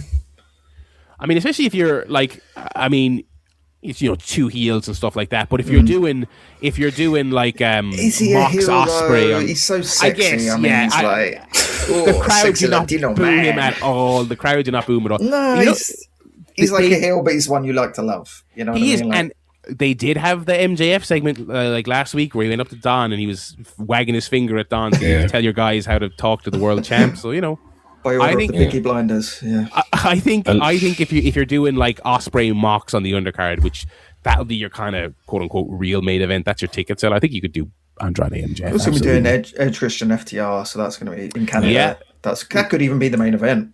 I wouldn't be completely surprised. I love that Bandito hit the take the pants off spot first, but the pants got caught in his leg, and Andrade wasn't going to stand there waiting for this lad to take his pants off. Not at all. Tremendous. Not at all. Great stuff. We got Roderick Strong, Orange Cassidy, and Darby Allin defeating the Dogs. How are you having the Dogs lose this match coming in? Yeah, I mean... Do you know what I mean? First big pay-per-view match. But again, that's kind of what's funny about bringing in Finlay and having him debut and it being this big... not this big moment, but being a moment of some repute. It's like... Because some people, people are very passionate about David Finlay for some reason. I don't strongly one way or strongly another way. I'm just kind of. But my thing is when they brought him in, they put the graphic up. I'm like, okay, I would not get worked up about this. This is absolute trios title fodder. If you hate David Finlay, I wouldn't worry about it. He's not going to be pushed super hard. And I think, to your point, he comes in and they lose the first big pay-per-view match. I mean, it's like these are guys who lose to Darby Allin. That's all. But they lost to not Darby, whatever. They lost to Roderick Strong and Orange Cassidy, who's done nothing of note in a year. Well, yeah. This is not like Speedball, Kevin Knight, and Mystico they're listening to. Do you know what I mean? These are... I don't call Orange Cassidy a geek, right? Because I think he's very good. But, like, these are not high-priority guys in terms of the TV that's going. I thought this was like an easy layup for the Dogs to get a win over some names. Orange Cassidy, Darby, but guys who are not ultimately doing a lot. And then the Dogs just lose. I'm like, right, these guys are don't put any stock into these guys. What is what you've taught me here. And the match itself, I mean, this was the skippable match of the show. I mean, the match was fun. Yeah, this was one. Yeah, if you were to cut one, this would be one. Yeah, and like no angles or anything. It was just there you go. Ooh. Well, they're doing a coffin match on Dynamite. Yes, Dynamite loaded on the post.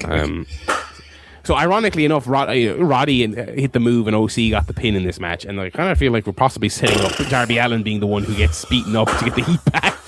Although probably not. Coffin match, he'll probably just beat Gabe Kidd.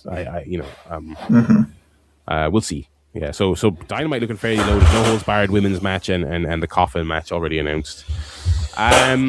That was Revolution. I mean, we had our share of nitpicks, but I mean, come on, the standard is through the roof. An unbelievable value on pay-per-view, all in all, which takes me to our first little bit of wrestling news for the week. Did you had my AEW stuff broken when you guys did a show last week? No. Okay, so for non-US and Canada folks, There is AEW has finally launched, I feel like this story isn't really getting enough hype, I guess because the US is excluded, but they have their own streaming service now. Called My AEW, and basically it's got like a constantly like a 24-hour streaming channel, kind of like the old WWE Network feed, which I think you can watch with ads. I think if you create an account, you can just watch that with ads for free. Yeah. They have an £8 tier, which is basically watching Dynamite and Collision, which conveniently enough is about the price of AEW Plus on Triller, which we'll come back to in a second. Most interestingly, they then have a £20 tier, which is AEW Dynamite and Collision, and that month's pay-per-view, you can watch it live, and then it's on your service for 90 days. So it's not quite WWE Network style full access to the archive necessarily. On the £20 tier, you also get Ring of Honor TV and pay-per-view. Please clap. And stuff like that. And then they have a annual bundle, which is like, your typical, if you buy a year on the £20 tier, you get it slightly discounted, but that then also gives you a select pay-per-view archive as well, so you can then just go in and watch. Significant. It's like 50% off almost. Yeah, it's a very it's like $120 or something. Let me actually pull it up here. So I've not signed up for this. $10 a month. Yeah, I have not signed up for this just yet because I have like 1 week left on but I have cancelled my Triller because me too. The value. I mean, for those of you who don't know, it's about £8 a month for the current Triller deal to watch AEW, correct. And then the pay-per-views are sold piecemeal, and they're £25, £25. Less even if you. I think I paid. It was $20, which came to like £14. I think it is. Okay, so I think I added up the totals of it for me, or at least like in dollars, it's $230 if you buy all the pay-per-views plus AEW Plus. Yeah. And now it's $120. This is going to be $120, although that's without VAT, which I'm going to report them to the Inland Revenue because that is actually illegal not to include VAT in the price. So, bastards. Tony Khan, you're in trouble, boy. Joe and Tony Khan are all in. No, but that is a great deal. I'm definitely going to switch. I'm just wanting to make sure that it's working, and the only other thing is like the streaming aspect of it through TV, because they don't have like a native app across every platform. It seems to be Fire Stick, Google, and Apple TV. Yeah, but even laptop and HDMI cable is fine at least for the first month or two. Yeah, that's sorry there. Oh, sorry, Joe's monocle just fell into his champagne. Excuse me? You want me down on my hands and my knees unplugging HDMI cables? I'm a fucking pauper, am I? What the fuck? No, I will get... Thing is, I would get a Google TV device if that's all they're going to do, but I just kind of want to wait and see if they add it to other... Like a Roku or a Samsung TV. I don't want to buy one and then not really need it, but anyway. Yeah, it's definitely a good value. It seems like so from kind of seeing people post on Blue Sky and a few people on my Discord as well. We're doing it. A couple of teething pains, a couple of no app on this service or that device. A couple of little people highlighting a bug here there, but generally speaking, it seems like the early reviews are decent on it. That and fucking Triller wasn't perfect anyway when it came to a lot of this stuff. No, I hate Triller, to be honest. Yeah, I've no use for it. And I suppose that's the other thing. We've talked about this in the past, but I mean, Triller by all it has been up to their eyeballs in debt. This would be it for them. This would be it for them. I mean, I have to imagine we have no clue what the numbers are. I don't know a soul who watches AEW over the air in the UK or any other European territories where they air. Everyone, so I'd imagine this was one of the few solid little earners for Triller, second biggest company in the world, and it's the easiest way to watch their flagship programming. I mean, what else do they have? I mean, bottom of the barrel MMA and boxing, but not the freak show stuff because that's all tied up in bigger companies. So they don't even have that. And WrestleMania weekend probably used to make them a couple of quid. What the fuck is WrestleMania weekend now? So I don't think this is a case of AEW arbitrarily deciding to do this and leaving them high and dry. I'd say the writing is absolutely on the wall for Triller. They've got House of Glory Super Clash. Okay. They've got BKFC 87 Hollywood. Is that bare knuckle? Love that. Yes. I guess so. Is. Do they have any kind of slapping tournament? Do they have like the indies of Power Slap? Oh, they've got the Eredivisie Match Week 28, Feyenoord versus Ajax, so that's good. We've Dutch got football. the Maharashtra Basketball League, so that's Indian women's basketball. Basketball, okay, brilliant. So that's good. So they have like non-combat sports on there. Wait a minute. We've got IWR Vengeance. Just looking at the poster here, they've only bloody got Rhino. Let's fucking go. Let's fucking go. Here we go. This looks good. Yeah, I was thinking that because it's not like Triller is a platform that people are going to discover AEW through. No. If you know, if you have Triller, it's because you know AEW, not the other way around. I'm sure Triller take a nice little chunk of AEW's money, so they're like, why don't we just take it all? Yeah. Albeit they obviously through whatever service they use for the streaming, they'll pay a little bit, but I'm sure AEW is making a bit more money off that, so I'm sure they're happy. Yeah. I remember like there was a couple of times like especially early on in kind of like coming out of COVID, meeting up with pals and only have a limited amount of pints you can have before you have to go home or whatever, and so we'd like get cans and go back to whoever's house was nearest and stick on some Triller stuff, see what's on for free on Triller. And they had like, once we found like pillow fighting championship, not saucy like attitude era ladies, like no, just like guys like with like slim builds, like amateur boxer builds, swinging pillows at each other. We saw a thing called Karate Combat, which honestly looked like it was some kind of like mockumentary satire thing, because it looked like a bunch of well-to-do people at a gala, and then there was a ring in the middle of it, and there was dudes doing like bad MMA. Yeah, absolutely bizarre. So yeah, this will almost certainly be the end of them. Elsewhere in the news, I mean, we've gone long already, so I won't talk too much about 16 Carat, but I did go back to Germany for 16 Carat last week. That's where I was. It was wonderful. It was so great to be back. Saw tons of great wrestling. Still a top-notch production up and down the shows. Some of the big names, we did get Suzuki in. He was not in the tournament proper, but he did Ambition on Saturday, right? Which is like their version of Bloodsport, or they did it first. So Bloodsport's their version of Ambition. And what was really funny, right, was of course Suzuki has his one match these days, right? He's not going out there doing the fucking AJ Styles 5-star fucking. Those days are gone, right? But what's funny is Ambition is this like all the other matches on the card are this like super serious, UWFI fucking shoot style rules, and I was and he comes out and he's a shoot style history, and you're thinking he's maybe a couple of years ago if he came in for this he would have done that. He does all the getting out of the ring, grabbing the chair, grabbing the stairs, fuck you young boy, all just does the hits, doesn't leave his feet, sticks his tongue out, takes a chop, smiles at the crowd, everyone laughs. It was great. It was fucking great. I mean, it didn't matter that he wasn't doing the style that the show was supposed to be about. It didn't fucking matter. I was laughing to myself just thinking about like Tass, who's like the referee and like the booker for the promotion, going up to him and saying, "Well, of course, Mr. Suzuki, you don't leave the ring on this show." Yes, boss, absolutely. No leaving the ring, boss, absolutely. Don't worry about it. And of course, you can't use any of the chairs. No chairs, absolutely not. Don't worry about it. And then he just goes out and just does his bit. No, really good stuff. I did, of course, see Naito. Jesus, poor lad. I mean, the walks to the ring were rough. I mean, he did have one really great match, to be fair, on the second night where he put over the hometown guy who was eventually going to win, Ahura, who's a really talented local wrestler. But and he came out not in the t-shirt, like, so he came out giving the vibe of look at me, I'm Naito here to have a proper match.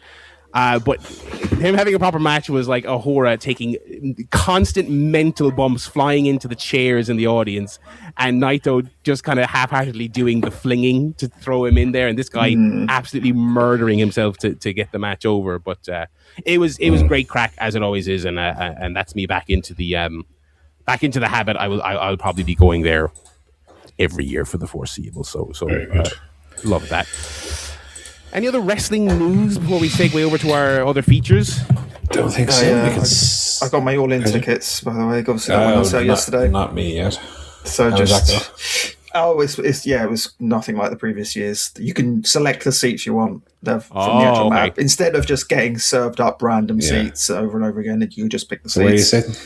On the floor, not ringside, but in some nice seats on the floor. Very nice. So, yeah, I'll probably be looking end of the week. Yeah, that's when the pay comes in. Still only on pre-sale, general sale end of the week, so I don't think they've shifted like a lot of tickets yet. But yeah, I'll get some probably similar to last time. My budget's usually in the £150 to £200 range. I probably won't go outside of that. Get some flights and get some hotel. But I probably won't be staying at the Chiswick Lodge this year. Might spend more than a £5 on the hotel. So we'll see how that goes. But yeah, I get paid on Friday, so I think that's when I will look into sorting that out. But yeah, absolutely, we'll be at All In this year, as I'm sure the two of you boys will. I actually won't, I realised. Oh my God, he's not going again. I was a maybe for ages, and then when tickets were looming, I was like, all right, I'll finally look at leave. We're getting audited that week at my job, and I have to be there. That's one of those.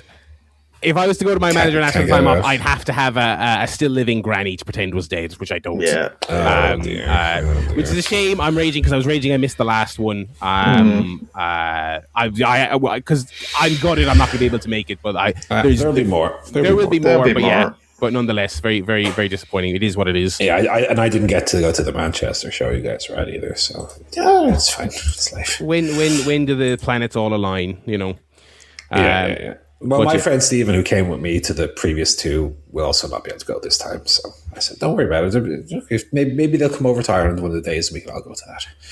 Yeah. But I hope after the success of last year. Now, would they do it twice in 1 year? Maybe. I'd like if they came back and did another TV taping. That'd be I'd good. go to that as well. That'd be good. Hopefully, one that we can all go to.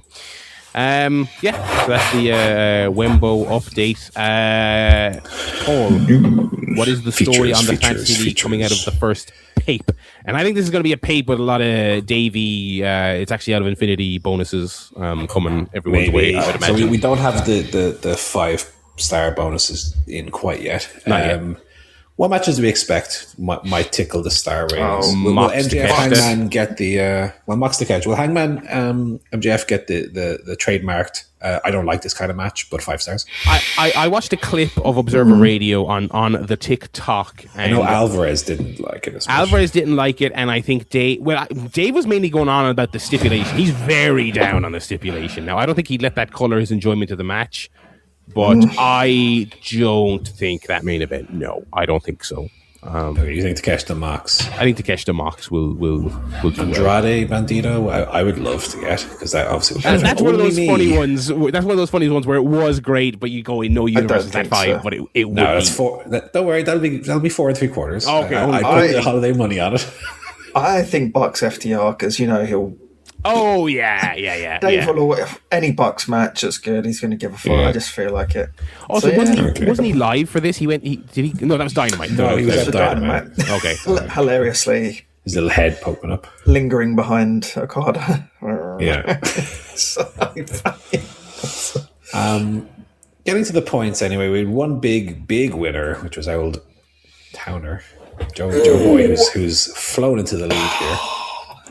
I had an okay. Me and Barry had okay shows. I scored a 39, Barry a 49, and Joe a big 66. So did very well. With 2 title losses as well. That was painful. 2 title losses. Okada and Ricochet both losing titles, but you had Kevin Knight winning one and 3 title defenses. Very good. I obviously got Megan Bain winning a title, but then a lot of losses, and Kyle Fletcher, as quick as he had won that trios title, he lost it back, which in the grand scope of things still is a benefit to me, because he was going to lose it eventually. So got the bonus for having won it at all in the first place, so that's okay. Barry had a lot of defeats as well. 1 title win, Speedball Bailey, and a few defenses. But yeah, I mean, currently the way we stand is you two guys are still quite close. Joe in the lead is 318, and Barry 19 points behind and 299. And then I'm a good 60 points behind Barry on 237. Listeners, is there some fudging of the numbers while I was gone? I feel like I was ahead by 300 points last time I was on this broadcast, and now Joe's ahead of me. I mean, Joe had a very good, as I recall, TV week 10. Last week I had a really strong one. Okay. Joe had a really strong one. I overtook you by a couple of points, I think, and then... I think it was when Hangman and Speedball on your team lost the trios, and Joe had Okada who won. So right. There was a big swing in that direction that week. I'm behind, so I do need to pull the trigger, and I will pull the trigger this week on a trade or a transfer. Oh, here it comes. Number two. It's my number 2. Just looking at the layout and saying which of these guys and girls has upside that maybe they're not doing great at the moment, but they're going to swing around. And so the person I'm going to draft out is not even one of my lower scoring people, but I just think long term, I don't know how many points they're going to get. So I'm going to trade out my beloved Daniel Garcia, who was my 10th round pick. Even though he has higher points than Statlander, Mark Briscoe, Bandito, and Mercedes Moné to this point, I still think Statlander, Monet, Bandito, and Briscoe will ultimately finish higher. He's doing shag all. He's doing shag all. He is doing shag all. I don't think he's going to suddenly start popping up on pay-per-view singles, getting wins. So I'm going to trade in. This is very much a pick due to their potential more than their points on the board necessarily, or by how good they are. But I'm going to bring in Lana Cross. Ooh. And she will join my team. I think she's impressed me so far. And now that one thing I need on my team is another champion to bring in some title defenses, because I just don't have enough. Oh, 50-50 men and women now.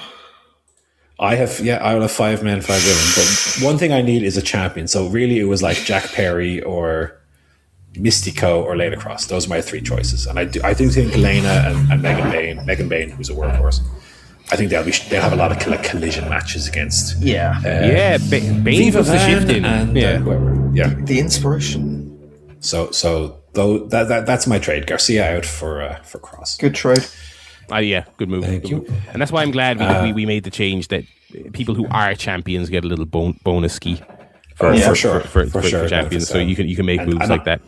You guys have loads of champions. That's what's leaving me behind. I'm not getting those extra points. Mm-hmm. Okay. Any other business there? I will say Kevin Knight has jumped to the top of the year table. 10th round pick.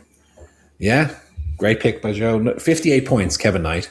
Wow. Jumps above Kyle Fletcher on 56 and Tekla on 53. They're the top 3. So we each have one of the top 3. In the yeah. But Kevin Knight being a 10th round pick. Hell of a pick. We'll do a quick quiz and then we have an email. So we're playing Oney Lorconnect. We don't need to explain the rules. People know what Oney Lorconnect is by now.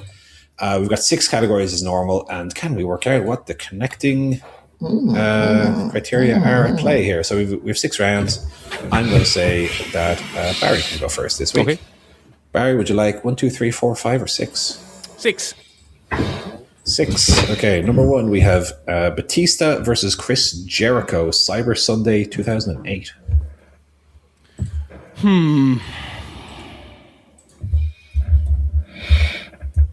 It's hardly something. No, I was going to guess something Cyber Sunday related. Hardly with the first guess. Matches with accidental blood. It's a good guess. It's not correct. Number 2, Jerry Lawler versus Michael Cole, WrestleMania 27. It wouldn't be this first one, but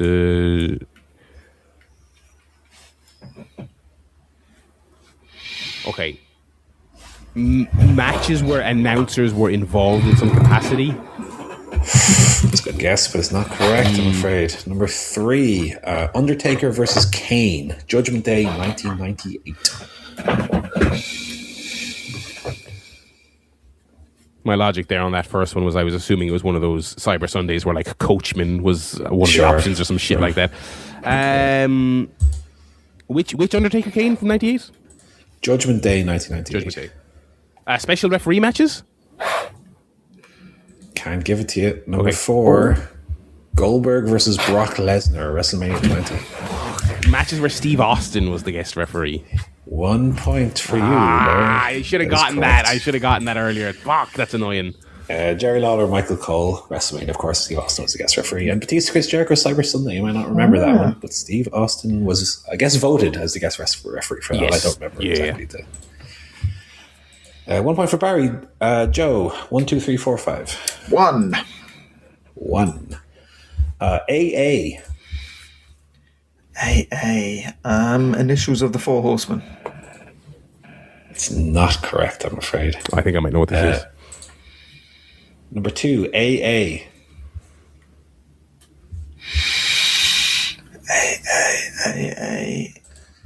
I think I know what this is. AA. No idea. No idea. Number 3, DC.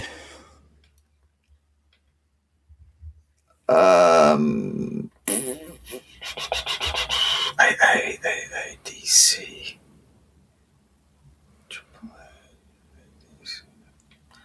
Not got a clue. Best-selling batteries. It's a good guess, isn't that right? Number 4, MVP. DC MVP. Yeah, I didn't know what it is. AA, DC, MVP.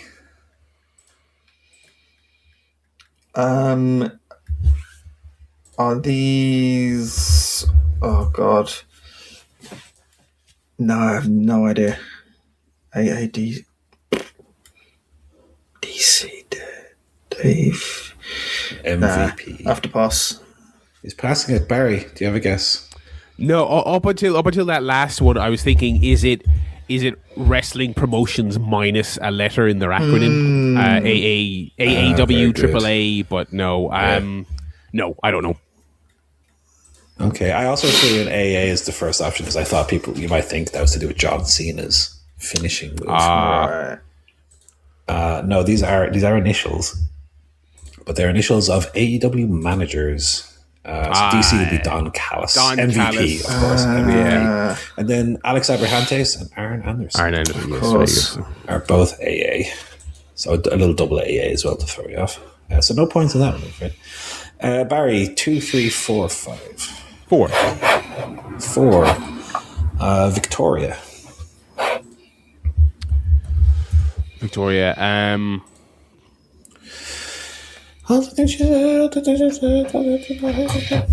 TNA Women's Champions. That's a good guess, but it's not right. Number 2, Kofi Kingston. SOS. SOS.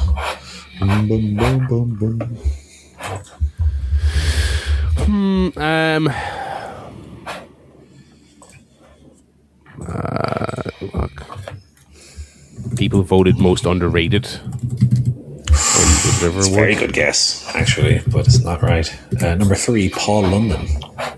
So that almost plays into that as well.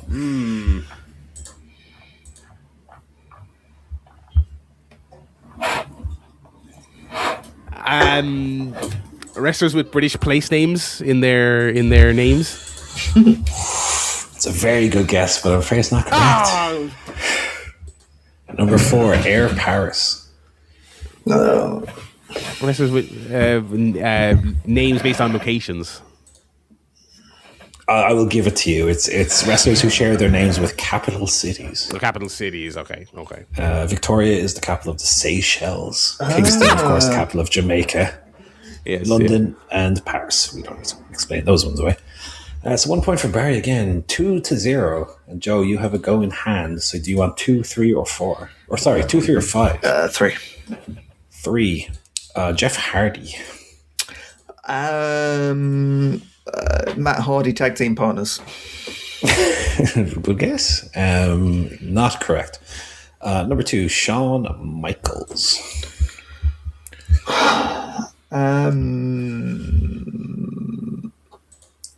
Jeff Hardy, Shawn Michaels.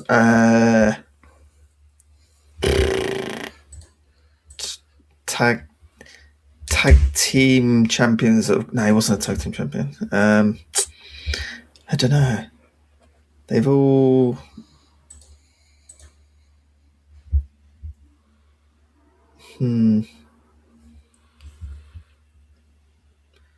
They've all won the Intercontinental title 3 times.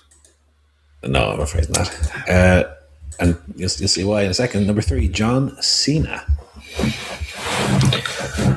Hardy, Michaels, Jeff Cena. Hardy, Shawn Michaels, John Cena. Is it like Triple H pay-per-view opponents? I'm afraid not. No. And number 4, Swerve Strickland. Hang on, Jeff Hardy, Shawn Michaels, John Cena. Jeff, Shawn, John, Swerve. Yeah. Is it something that connects the 4 of them?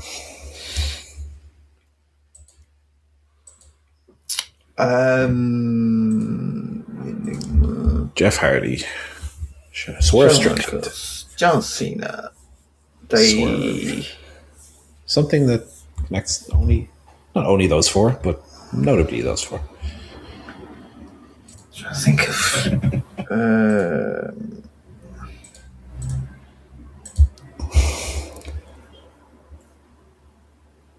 Swerve's the kind of odd one out. What do I know about Swerve Strickland? He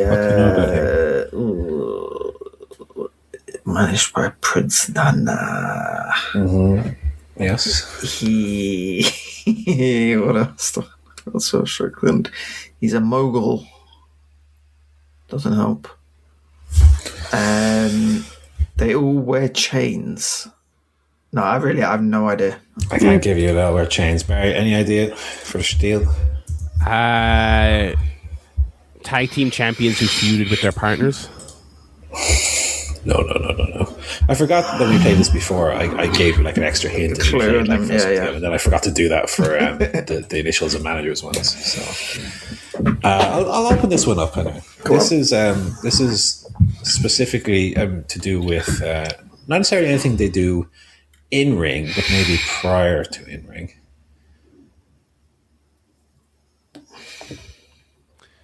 Something you might.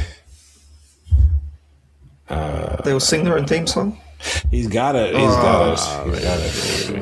That's why to perform their own theme song. Of course. It's hard to give a clue for that one, actually, without just saying what it is. Of course, Jeff Hardy does. He plays the keyboard. Oh no, I thought he did. On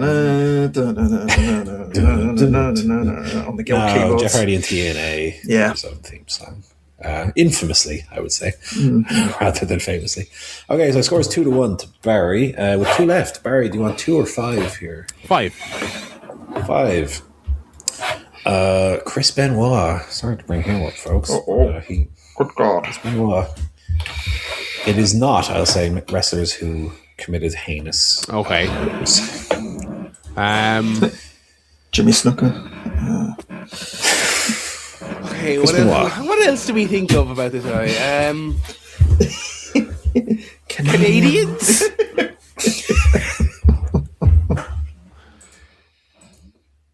That is my guess. I don't have a guess. It is not Canadians. Number 2, Jordan Grace. Short people.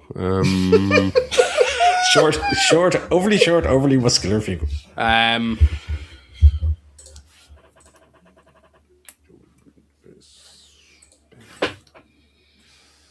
No idea. No. Mortos.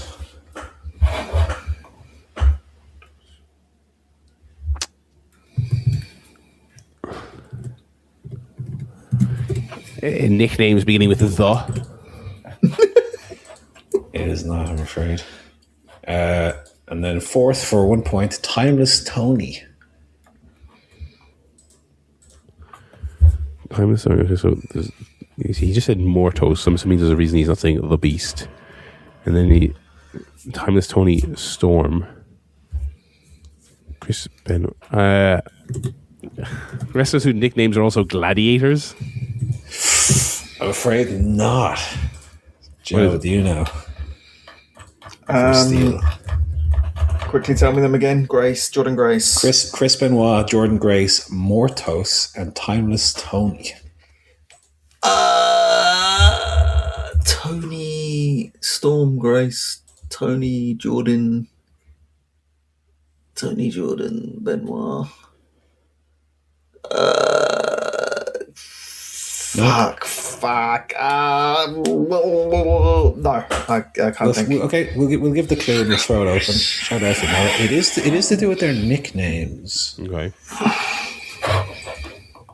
And yes, I did say specifically Mortos and Timeless Tony for a reason.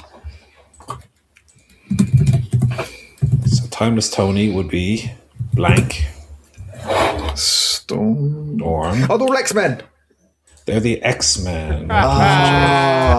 What's Jordan Grace's nickname? Jordan Grace is called the Juggernaut. Okay. And obviously Rabid Wolverine. I've never called her that. So I don't know about that. Another vibe, but that is a name she goes by. So that does tie it up going into the last option here, and it's to Joe. We're starting with WrestleMania 1 and 2.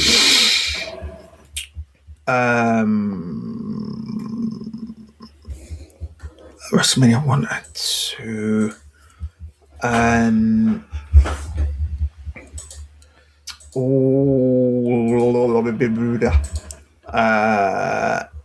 Took place at Madison Square Garden. That's a good guess. I don't think 2 did. Wait, anyway. One of them did. 1 did. 2 did. Option 2. WrestleMania 3 and 4. I think I know this. Oh, Barry dropping the I think I know this, put pressure on. He's a sly one, isn't he? Yeah. I've pressure pressed the chaser. Dun, dun, dun, dun, dun, dun. 1 and 2. 3 and 4. Yes. 1 and 2, 3 and 4.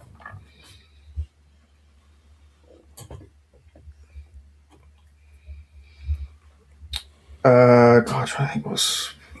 No, go on. Next one. Next one. We just WrestleMania 1 and 2, WrestleMania 3 and 4, Armageddon 2000, and No Way Out 2001.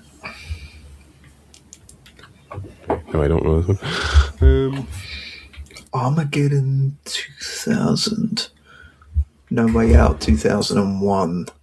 Yes. Is it? No, I've got to ask. I don't know what I was going to say there. No, I didn't have anything. I just said that and hoped something would come, but it didn't. Number 4. Number 4. So you got WrestleMania 1 and 2, WrestleMania 3 and 4, Armageddon 2000 and No Way Out 2001, and Shawn Michaels' Hits from the Heartbreak Kid and Shawn Michaels' Heartbreak Express Tour.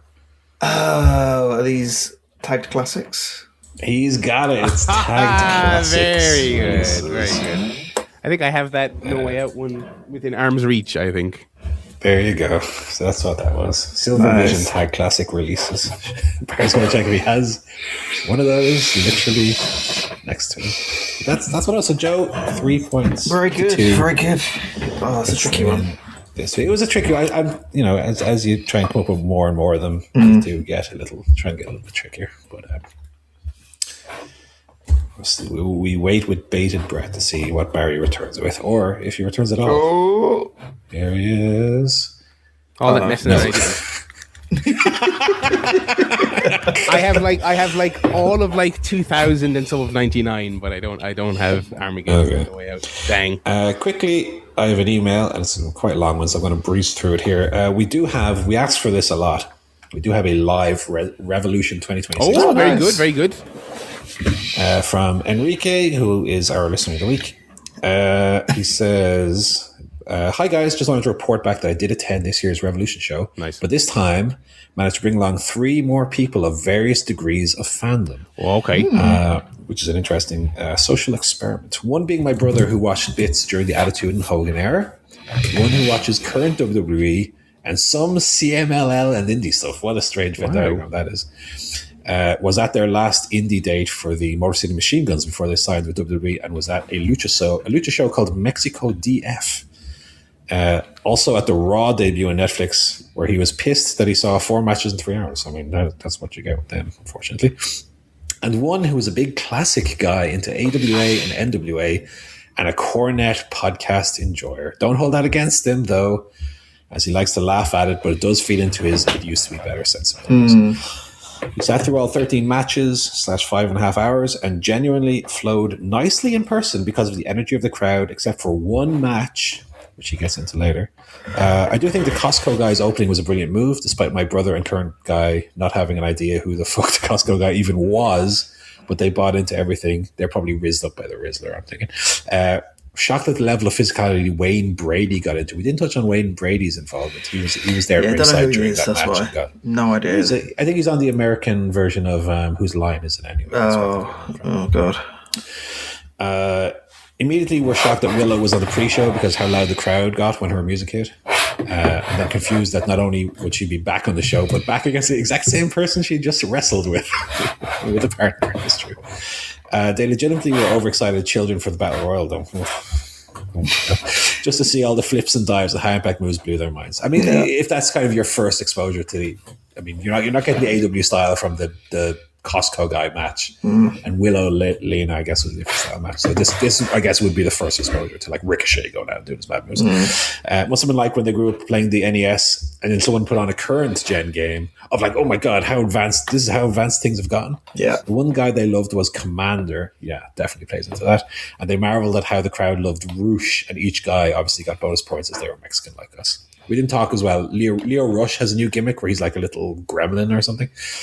I'm not sure what's going on with that. Barry, you're on mute, I think. Yeah, my bad. No worries. You were getting that DVD 10 minutes ago. The major takeaway from the Bucks FTR match was Stokely, actually. They eventually bid on all the false finishes, and the Cornette guy tried to say something about finishes not being protected, but it certainly Steve needing to win. They were surprised at the amount of blood, but I warned them it was just a preview of something way worse to come. They took a minute to get into Toni Storm. Cornette guy tried comparing her to Adrian Adonis. I mean, not a million miles off, I suppose. She's a bit campy. Pops used for the titty squeeze and bite. You know, we all did for that. Then the Ronda thing was strange because it was just noise in the arena. It didn't seem positive or negative, but online clip did seem to sound more like booze. The really dug how Marina and Ronda leaving blended into Mox coming out. I actually love that as well. I forgot to mention that. But this match really confused them in the sense that they aren't used to this style of match. So they're getting lost in the first half and kind of losing interest. We're still following along, and it did pay off for them. And I agree. I think the Mox Takeshi match, absolutely, I loved it. I think being familiar with Mox and his style kind of benefits you during the match. My brother told me after he looked at me confused for being so invested in the boring bits. The women's tag title was sort of just there for them, as well, being more of an angle. They marveled at how huge the new champs were. A surprise title match could go so quick, even with Willow taking out pre-show. Current guy recognized both Brody and Swerve from the Ice stuff and their brief stint at WWE, and enjoyed how hard each guy were going, and wondered why Nana didn't do more. Again, that might be something played into, if you're watching WWE, you're more familiar with WWE and there's managers that you would expect that they would be constantly involved. Tekla Statlander, unfortunately, is where the crowd kind of died, and so did the homies, with Cornette guy wondering why the women's champion didn't get a pop when she came out, and current guy wondering why a lot of their offense didn't have the same snap as the other matches. Everyone was polite and tried getting into the match, but the 2 out of 3 falls probably wasn't the right call. And weird how legit the moment that woke up the crowd was Tekla's weird little shimmy. Yeah, I really know about that. That was great. Chio's title match was insane energy-wise from the entrances alone, just carried on from there. All 3 of my guests marveled at how huge the Don Callis family were, especially compared to Jeff Lee and Mystico. Like, it seemed almost cartoonish, but I can't speak highly enough how brilliant Mystico is at getting the crowd into the match at every opportunity. Even when he's on the outside catching his breath, he's tapping on the ring steps to get the crowd to clap along. Jet Speed and Mystico winning was a real shock, so the audience reaction was maybe extra loud, and then the graphic going up was another extra reaction because that was also unexpected. Me and Current Guy were legit dumbfounded at that. Current Guy had different expectations for Bandito Andrade, it being more high-flying base, so when when it was immediately that he kind of soured on it and the three of them were kind of weirded out at the pants thing, and me marking out Bandito's Super Dragon look, the match was an uphill battle, but they did get into the actual match when it ended up being what the match ended up being instead of their preconceived notion what they expected. Dogs Conglomeration Derby had them hyped because they recognized Derby from Sting's retirement match and knew he was going to get fucking annihilated, and he did just that. That spear from Clark Connors, one of the gnarliest things of the whole night. The main event. That was great. Of course, we did mention that. All three were surprised at how quick Roderick moved around and the response from the Stuff Orange did from fans. We legitimately did not notice Derby got tied up in the corner till the fans chanted something about it. Great little sprint of a match. And then I warned the guys that shit was about to get bonkers for the main event, but I think they were still thinking WWE style hardcore match. So when Hangman pulled out the window, they were put into a false sense of ease when MJF broke it and thought they would just use the one time for body slam. But when they used to drag each other through, they immediately knew AEW. Shit in AEW was a completely different level than they expected. The syringe spot made them audibly gasp, and they were just silent for a good while. I don't think the dog collar hit for them as much because obviously they didn't know the history it had for MJF. Cornette guy said something about him having free will and could just take it off. I'm not sure Jim Cornette would say that about actual dog collar matches, but whatever. So they're still processing the syringe, but the barbed wire chair brought them back. Quick aside, there was some random fan behind us, a couple of rows back, audibly whining that Hangman shouldn't be down after hitting his finisher on a barbed wire chair. Yeah, we love, what was the Jay White fella that Joe met at the New Japan show? It was always some fucking idiot.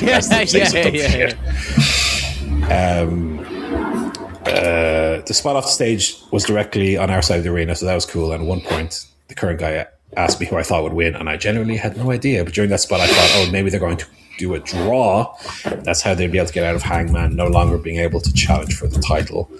Then they kept going, and every single thing had us all legitimately wondering what else could these guys do to each other. We all popped huge for Hangman being hanged and how that did him in. Cornette guy loved the MJF shenanigans the whole match and thought him celebrating on top of the gurney was a nice little touch. All in all, my brother said it was a great time out. Current guy said it was incredible, and Cornette guy said he's invested and he's going to try watching every week because he thought he would have enjoyed the show even more if he knew the storylines, and no one complained about the length of the show. So awesome. Thank you very much for emailing in, Enrique. You also emailed in a second aside, which is also very long, so I'm going to cut it there, but I did read your email and it was very funny. So thank you for emailing. Thank you very much. We love a live report. Very good. We do. Thank you for that, Enrique. Let's jump over to our golfs. Oscars have come and gone. I did post on my various socials my picks before the show. I don't think there were a huge amount of surprises or snubs. I think the show itself was fun enough. I think Conan did another good job of hosting. Started off rough enough. Amy Madigan winning for Weapons. I mean, I know people love Weapons, but it's not very odd. Very, very odd. Probably wouldn't have been my top 3 of that category.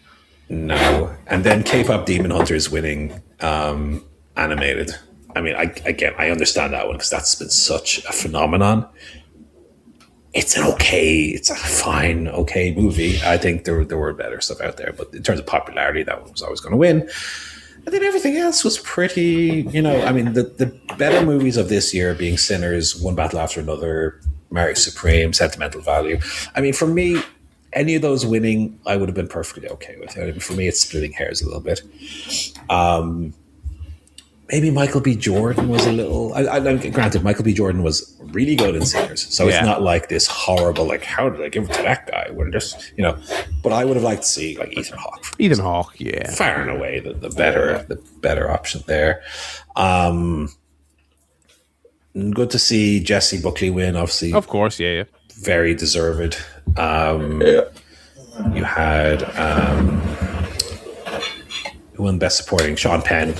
Maybe my moment tonight. Kieran Culkin, after he annoyed me so much last year, actually won me back with Sean Penn. Sean Penn's couldn't make it tonight, or maybe just didn't want to come. No, I thought it was annoying. Shut up, you little rat! Read the fucking page and hand it off to the person who's accepted for him. You little fucking geek. God, I hate him. He's so annoying. His long speech from last year as well. It was good, except you were a cunt last year. Let's not pretend. Let's not beat around the bush here, Brody. But yeah, I mean, all in all, I thought the show was pretty good, and all the winners were pretty fine. One battle after another, winning so much. Yeah, that movie was fucking brilliant. It was great. Yeah. Fair enough. Any other thoughts on any of the awards, guys? Or not really. You mentioned Madigan. I mean, that was odd. Yeah, that was really the only one. Especially the two from Sentimental Value were so good. I wouldn't think either of those would have been. I really liked the movie, but I kind of liked seeing Marty Supreme win nothing. I kind of liked it. Annoying, annoying movie. Chalamet's annoying. You know what it is? I talk about how I don't buy Chalamet. I also, like, a lot of people were turned off by, this is real wrestling brain, but his whole campaign, he's been such a dick on his little tour about this. Yes. I also don't buy that either. I think he comes off as such a fake act. Like, you don't come off like an actual... You're a nice little boy doing a little act where you pretend like you're this arrogant freak. I don't buy, like, he's not convincing as anything other than funnily enough, like I thought as a scrawny, like, arrogant loser like Marty Supreme, I thought that worked. But, like, I just found everything about that film just extremely irritating, even though I did like it. Like, it's just, I was glad to see it fucking winless. I was glad to see it. Right, so that's OscarMania, and we kind of move into a different kind of movie mania, I suppose, which is Matt Johnson mania. Yes, it's running wild, brothers. Sadly, my Dirties Blu-ray has still not arrived. I've paid the customs charges, so it should be arrived tomorrow. Tomorrow, ideally, yeah. That's how I was hoping to rewatch. I did start my Matt Johnson rewatch. And I did rewatch Operation Avalanche, and I did watch Blackberry again nice. For I think the fifth time since it came out in 2023. And I did not choose to rewatch it. I was coerced into rewatch it. I said, you know what, I could probably I've seen Blackberry enough. I don't need to watch that again. I'm sticking. Sure, fuck it, go on. Operation Avalanche is still great. I think probably of the four, it's it's so hard to say the weakest, but, like, I think the others are just could be a little bit better. Operation Avalanche is still great. Blackberry, excellent. I mean, so funny, but also really, tight and direct. Like we spoke about in the past. A really good version of those boring company biopics, yeah. Kind of thing. I mean, that to me is like the peak of those. Kind of like Swerve Brody is like when you do a little unique twist to it, and suddenly you unlock the potential of those movies and don't just have to be this boring, putting on a pedestal this goof who made this company or whatever. So I did watch those in anticipation for the impending release of a little movie called Nirvana, the band, the show, the movie, which hit the internets yesterday evening in the form of a not quite HD version. Yeah. So initially, I think Barry and myself were kind of saying, well, I wouldn't like. Number one, I want to see it in the cinema. I'm not going to get to that. So I would prefer to see it in 1080. I'll at least see it in 1080p or whatever. And then I woke up this morning and me and the brother were kind of talking about it and said, let's download it and just see. Because the version that came out was like 576p, I think. Just try it. Let's just try it. It's like DVD quality. I think actually it's even like within 5 minutes I didn't even remember that I was watching a low quality version. The quality was absolutely so we after literally in my case like years of waiting, got some more Nirvana the band content. The movie came out. It's obviously been released to critical acclaim, and I watched it, and it was absolutely wonderful. And I mean, we watch movies a lot, and you have your own personal connection to movies, and in this case, connection to the people who make the movies. And I'll watch a great movie and I'll talk about, I gave it the full 5, or I gave it this and that, and where it stacks in your list of the year. I think this one's close to maybe cracking the Letterboxd top 4 for me. Wow. I mean, we won't talk a lot about the movie because I do think going in as unspoiled as possible going in cold is the best way to see it. But obviously when we cover wrestling and cover movies, there's a lot of, we kind of talked about this with regards to something that happened in the week, but there's a lot of horrible people in the these industries. Yeah. And so when you support a movie or you support a wrestling thing, and then it turns out, oh, actually, there's a lot of badness at play. So when you get the opportunity to support, having met Matt Johnson, and he's just the loveliest, nicest guy, and hopefully this won't turn in 10 years to a, well, he was lovely to me situation. But like when you can support people out there who are nice people who are making good shit, and then you watch the movie and, oh God, it was from minute one, it ticked every single box of what I wanted it to be.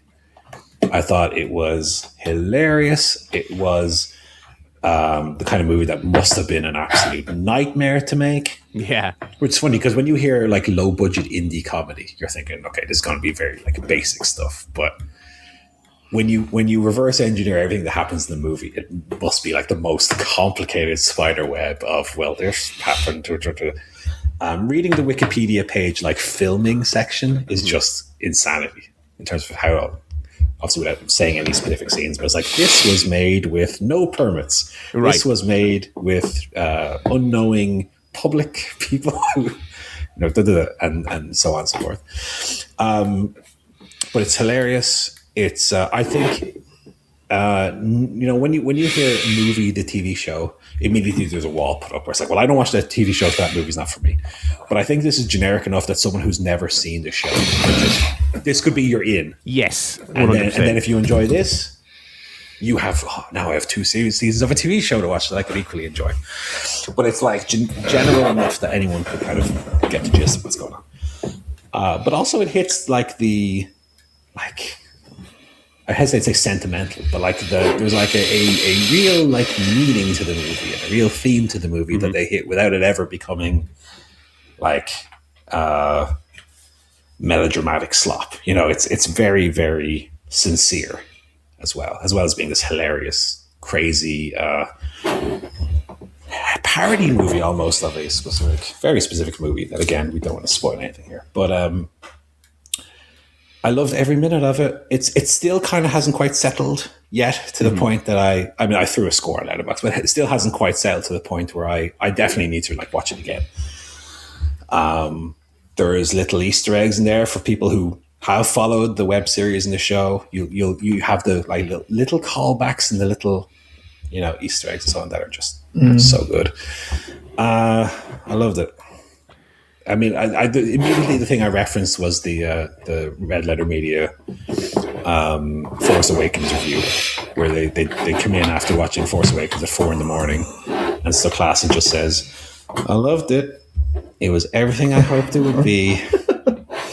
That's how I felt immediately after watching this. I have no criticisms at all. I mean, if I was to nitpick, the logic of what the core kind of mechanic of play isn't always 100%, but that's not really the point. That's not really the point. And it's also a problem films in this genre have anyway. Yes. Yes.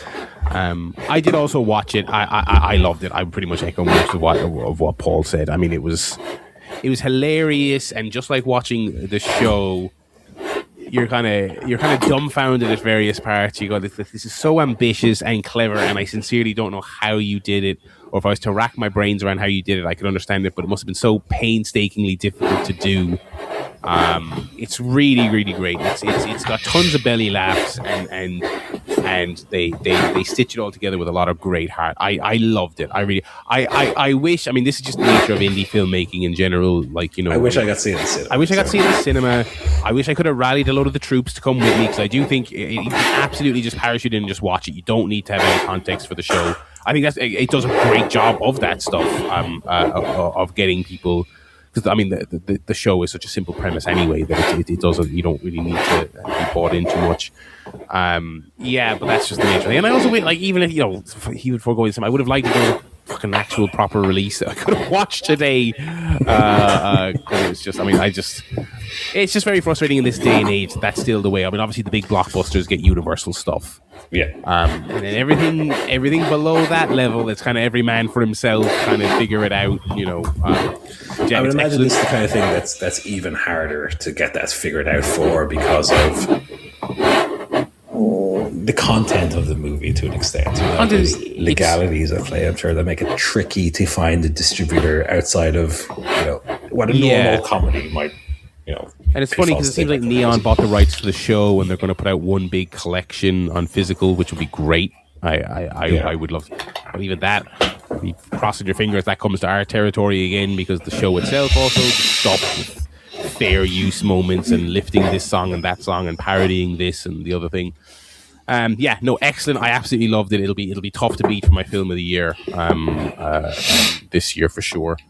Still on a 4.4 on Letterboxd, which is mental. I mean, that is well, not mentally that is wrong, but that's very hard to get. Very, very hard to get. Mm-hmm. We'll see what happens when it gets an actual release on digital. Eventually, I'll definitely. When it comes to cinema, I'll definitely go see. If it comes to cinema, I'll definitely go see it again. And any kind of physical release, I will definitely pick up to go alongside my Blu-rays of The Dirties, Operation Avalanche, and Blackberry, which I also own. So that's why I don't feel bad about seeing it today, because I'll be putting the hand into the pot. Me too. Me too.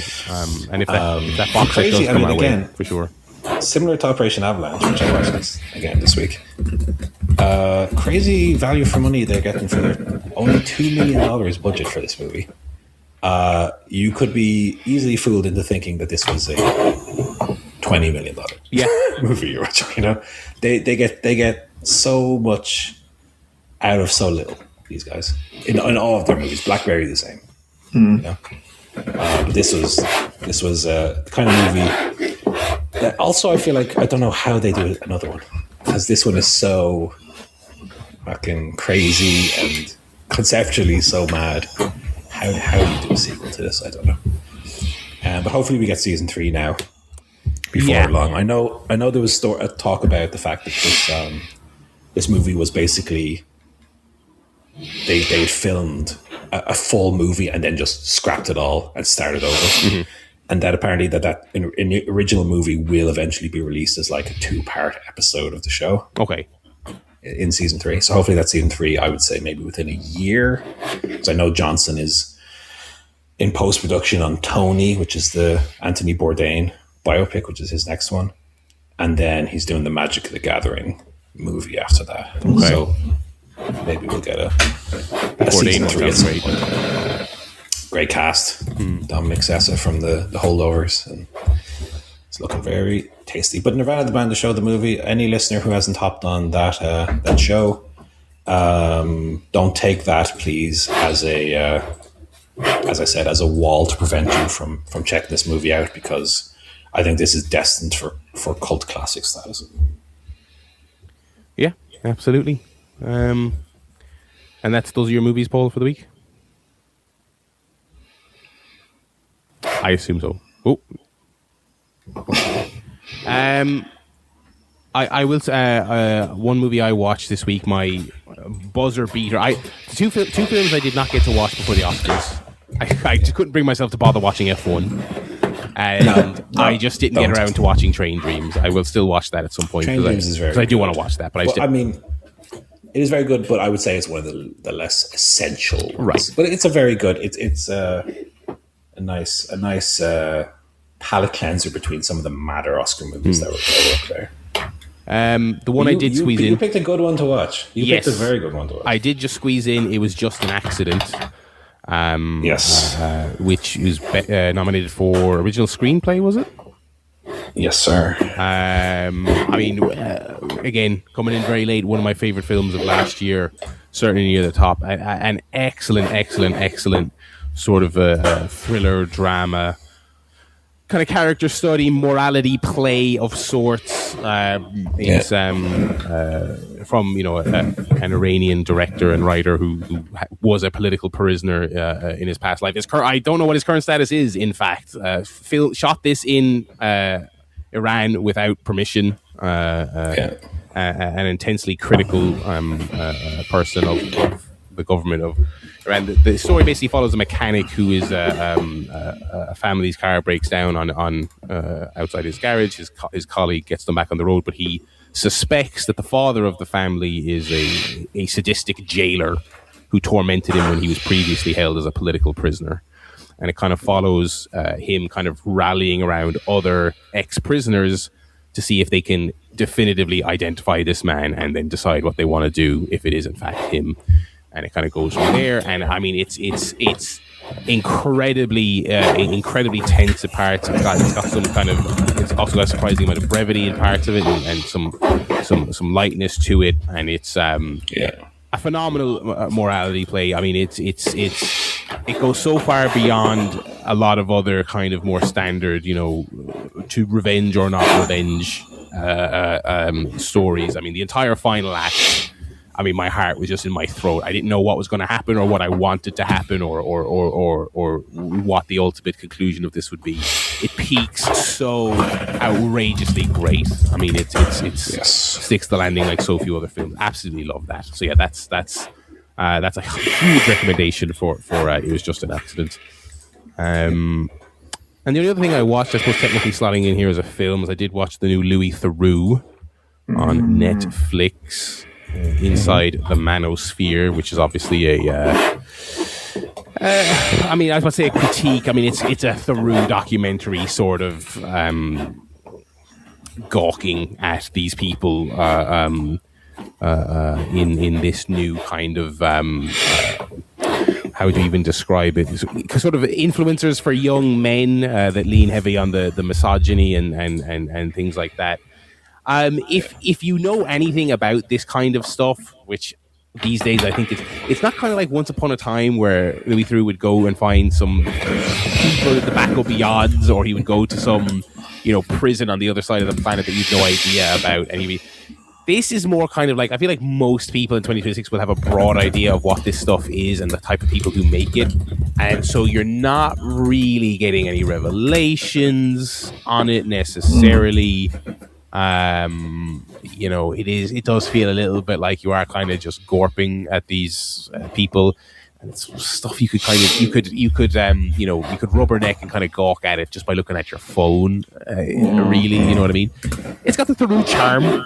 He's such an interesting character himself in every documentary he's in, and he is here, and he's still really good at that whole asking just the right questions to kind of make you embarrass yourself, even when your whole act is supposed to be that you're very well put together. Yeah, good, not great, watchable, but not essential. I don't think one of his strongest, but not one of his worst either. Did either of you get to this?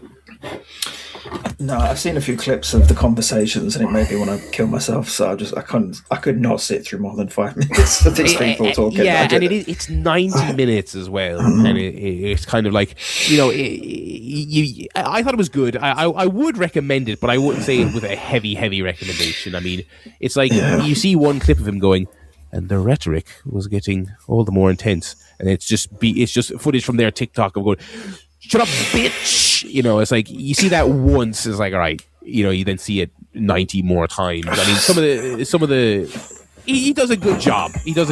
But I've seen so many people talking about watching this and getting really mad, and I think that's a very valid reaction. And I will say, kind of in typical Theroux fashion, it's not really doing anything other than just kind of giving you that stuff to make you a bit cross. Those are my movies for the week. I went to the movies. We were going to see The Bride, but after some slightly stinky reviews, we weren't too sure, and we kind of wanted something we'd enjoy. So we went to see Hoppers, the new Pixar movie. Yes. I wasn't that interested in that, but I heard a couple of good buzz about it, so I thought, let's go and check that one out. I will say, before the movie started, they showed obviously all the kids' trailers. So you had Toy Story 5 and Super Mario Galaxy, and my personal favourite, Minions and Monsters, which had me cackling in the cinema. And I mean, I was laughing out loud in the cinema where there were about 4 other people in the screening.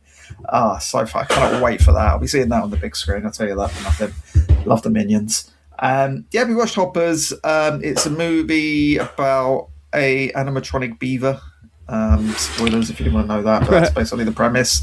About a girl who's very into nature, and she's trying to save a nature reserve, and so she ends up in control of this animatronic beaver. I'll kind of leave it at that. I thought it was very good. It was very funny. It was the first third is kind of classic Pixar, very kind of animation, very emotional, funny, but quite, there's a family story there and all of this. The middle part seems to just sort of turn into like Zootropolis. Like it is very much like cute animals and kind of really like quirky, like, one-liners and funny animal kind of stuff.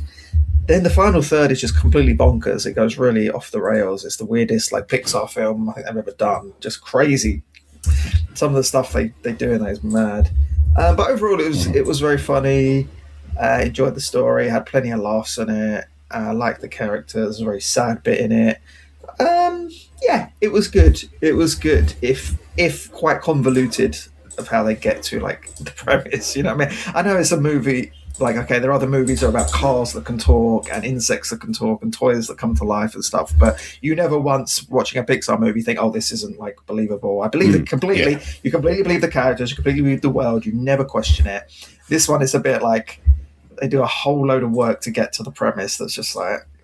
You could have just said it was magic, you know what I mean? Like, you could have just, I didn't need all that. But otherwise, still enjoyed it. Would probably go and watch a sequel.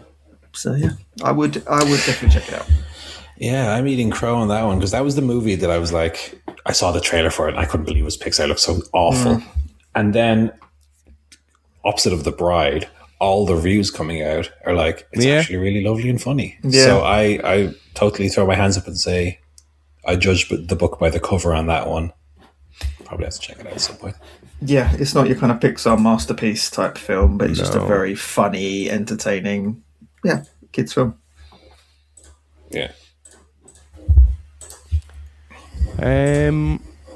Don't have too much to say on telly. I'm not up to date on the Pitt, but I got back into it. I watched a couple of episodes. I think I'm 3 or 4 behind. Still really enjoying it, obviously.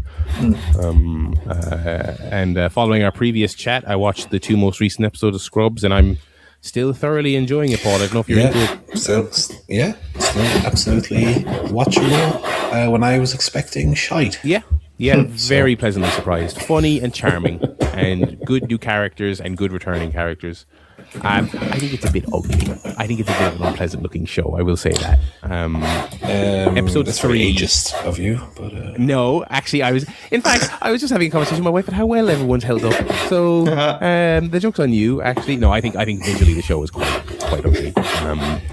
Episode 3 was the one where I couldn't stop thinking. I was like, there has been like 5 scenes where I don't think any of these people were in the room together. I don't think Judy Reyes was. I think she was on set with Donald Faison and no other people for all her stuff. All reverse shots with a stand-in the back of Elliot's head. Possibly. And then there was a little scene where the British doctor, he calls out to the girl he's attracted to, and she turns around in the hallway. She is standing in front of the worst green screen and no other humans near her.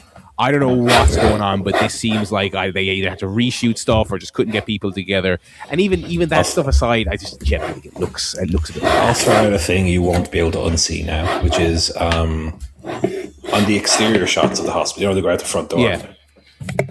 Behind the sliding doors is a hallway, but the hallway doesn't exist. It's a painting. Oh, that will drive me mental now that you pointed it out. Yeah. Because that obviously doesn't exist anymore. That's the front of the hospital is its own set now. It's not connected to the rest of it at all.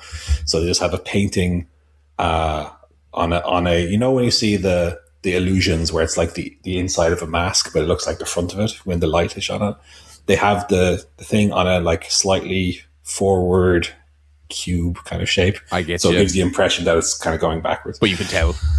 But you can tell every time you see it, it looks terrible. That reminds me of there's a universally beloved, and it is very good. It tops top 5-10 lists all the time. Episode of Always Sunny called Charlie Work, and the bit is that it's one of those episodes where they do loads of oneers, right? And it's great and it's hilarious and it's a great episode, but it has 2 of my bugbears in it, which is one. The really obvious, the camera just crash zoomed into a person and the screen went all black for a second to disguise the cuts. That's one thing. And the other thing is that the episode sees the characters walking around the bar, which is the central location of the show, going outside because, something happened outside. We have to go outside. But the inside of the bar is a set in Los Angeles, and the outside of the bar is the outside of an actual building in Philadelphia where they go and shoot and then they stitch it all together in post. But for this episode, you're having to do these one-ers. So every time he goes outside the door, the camera just really obviously crashes into a character's shoulders. And then, like you're describing, there's a horrible looking optical illusion in the background, because typically when they're outside the bar in most episodes, they close the door. But for this episode, because characters are doing loops around and they're going in and out the whole time, they have dreadful CGI in the door to make it look like the bar is actually there. So yeah, that kind of stuff does irritate me. No other telly for you boys? Nah. Nope. Just on the video game front, I'm still working my way very slowly through Resident Evil. It's still great. I deviated a little bit from my plan to play just one game at a time, because some stuff came out that caught my eye, and I can only play a half hour of Resident Evil at a time, so I needed something else to play. But I'm scared. I took a look at Marathon, that new Bungie shooter, which I'm really enjoying. Too early in it to really comment on it, but I am enjoying it.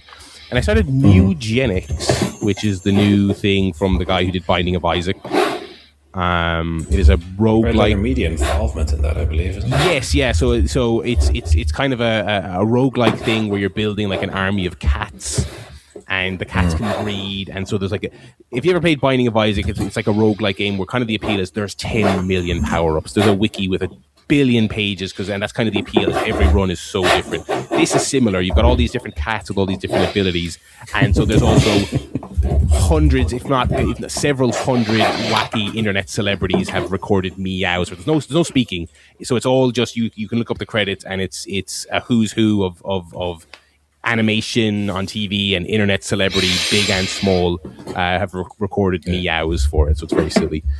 It's fun. So yeah, in that vein, it's kind of like it's a turn-based role playing game, basically. Like it's if anyone ever played Into the Breach, that kind of tile based movement, turn-based combat. So it's pretty in-depth stuff. And then the wrapper on that is roguelike. So you get a cat, and it's like, oh, this cat is invulnerable to this type of damage, and then this cat is can move further than other cats. You go on a run, you complete a run, you go back to your house, and what happens is the cats can breed, and they can have a kitten that then has like a mix of their abilities. So as you can imagine, there can then be 10 billion different combinations of character you can get to build out your role-playing party. I'm very early in it, but it seems really cool.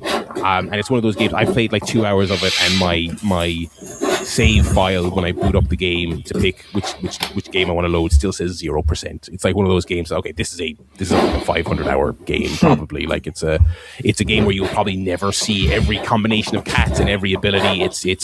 I was never a big Binding of Isaac guy, but that was my understanding of that game as well, is that you will never find all the power-ups. You'll never, unless you are a freak who just plays it forever. So thoroughly enjoying Mewgenics. I'll probably be reporting back on that. Nice. How is your Prime 4 adventure going since I last spoke to you? I mean, I'm still mostly enjoying it. Okay. I don't know at what point you fell off it exactly.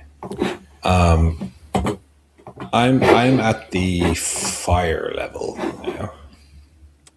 I did the ice world and that boss. Yes. And I had my fill after that. I got to the end of it, and then I was like, yeah.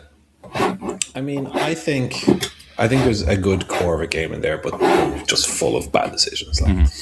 The most striking one is we saw Breath of the Wild and saw how that open world, people love that. We should put that in our Metroidvania game, a game series or a game genre, which is very much the antithesis of sticking a big open world into it. When we put anything in that world anew, leave it as empty as possible, baby. And also make you have to drive across it after every level, and don't put like a mini map on it or anything. So when you're driving, you don't know what fucking direction you're going or where you're supposed to go. When I'm in the levels themselves, that's where I'm enjoying the game. Yeah. Granted, I still feel like compared to like Prime 1, they are like a 25% dumbed down version of what that game was. I guess because they spent so much time on this fucking big empty desert, they didn't have time to really flesh out those levels as much. But like they feel super, while they're fun, they're super linear. Whereas the Metroid Prime 1 is like when you think of Metroidvania, you're in a room and there's 4 doors, and one will bring you down this snaking path. With the next one will also have 3 doors in it, and then you're kind of backtracking because now you can go through these other doors, and the whole level is this spider web of options.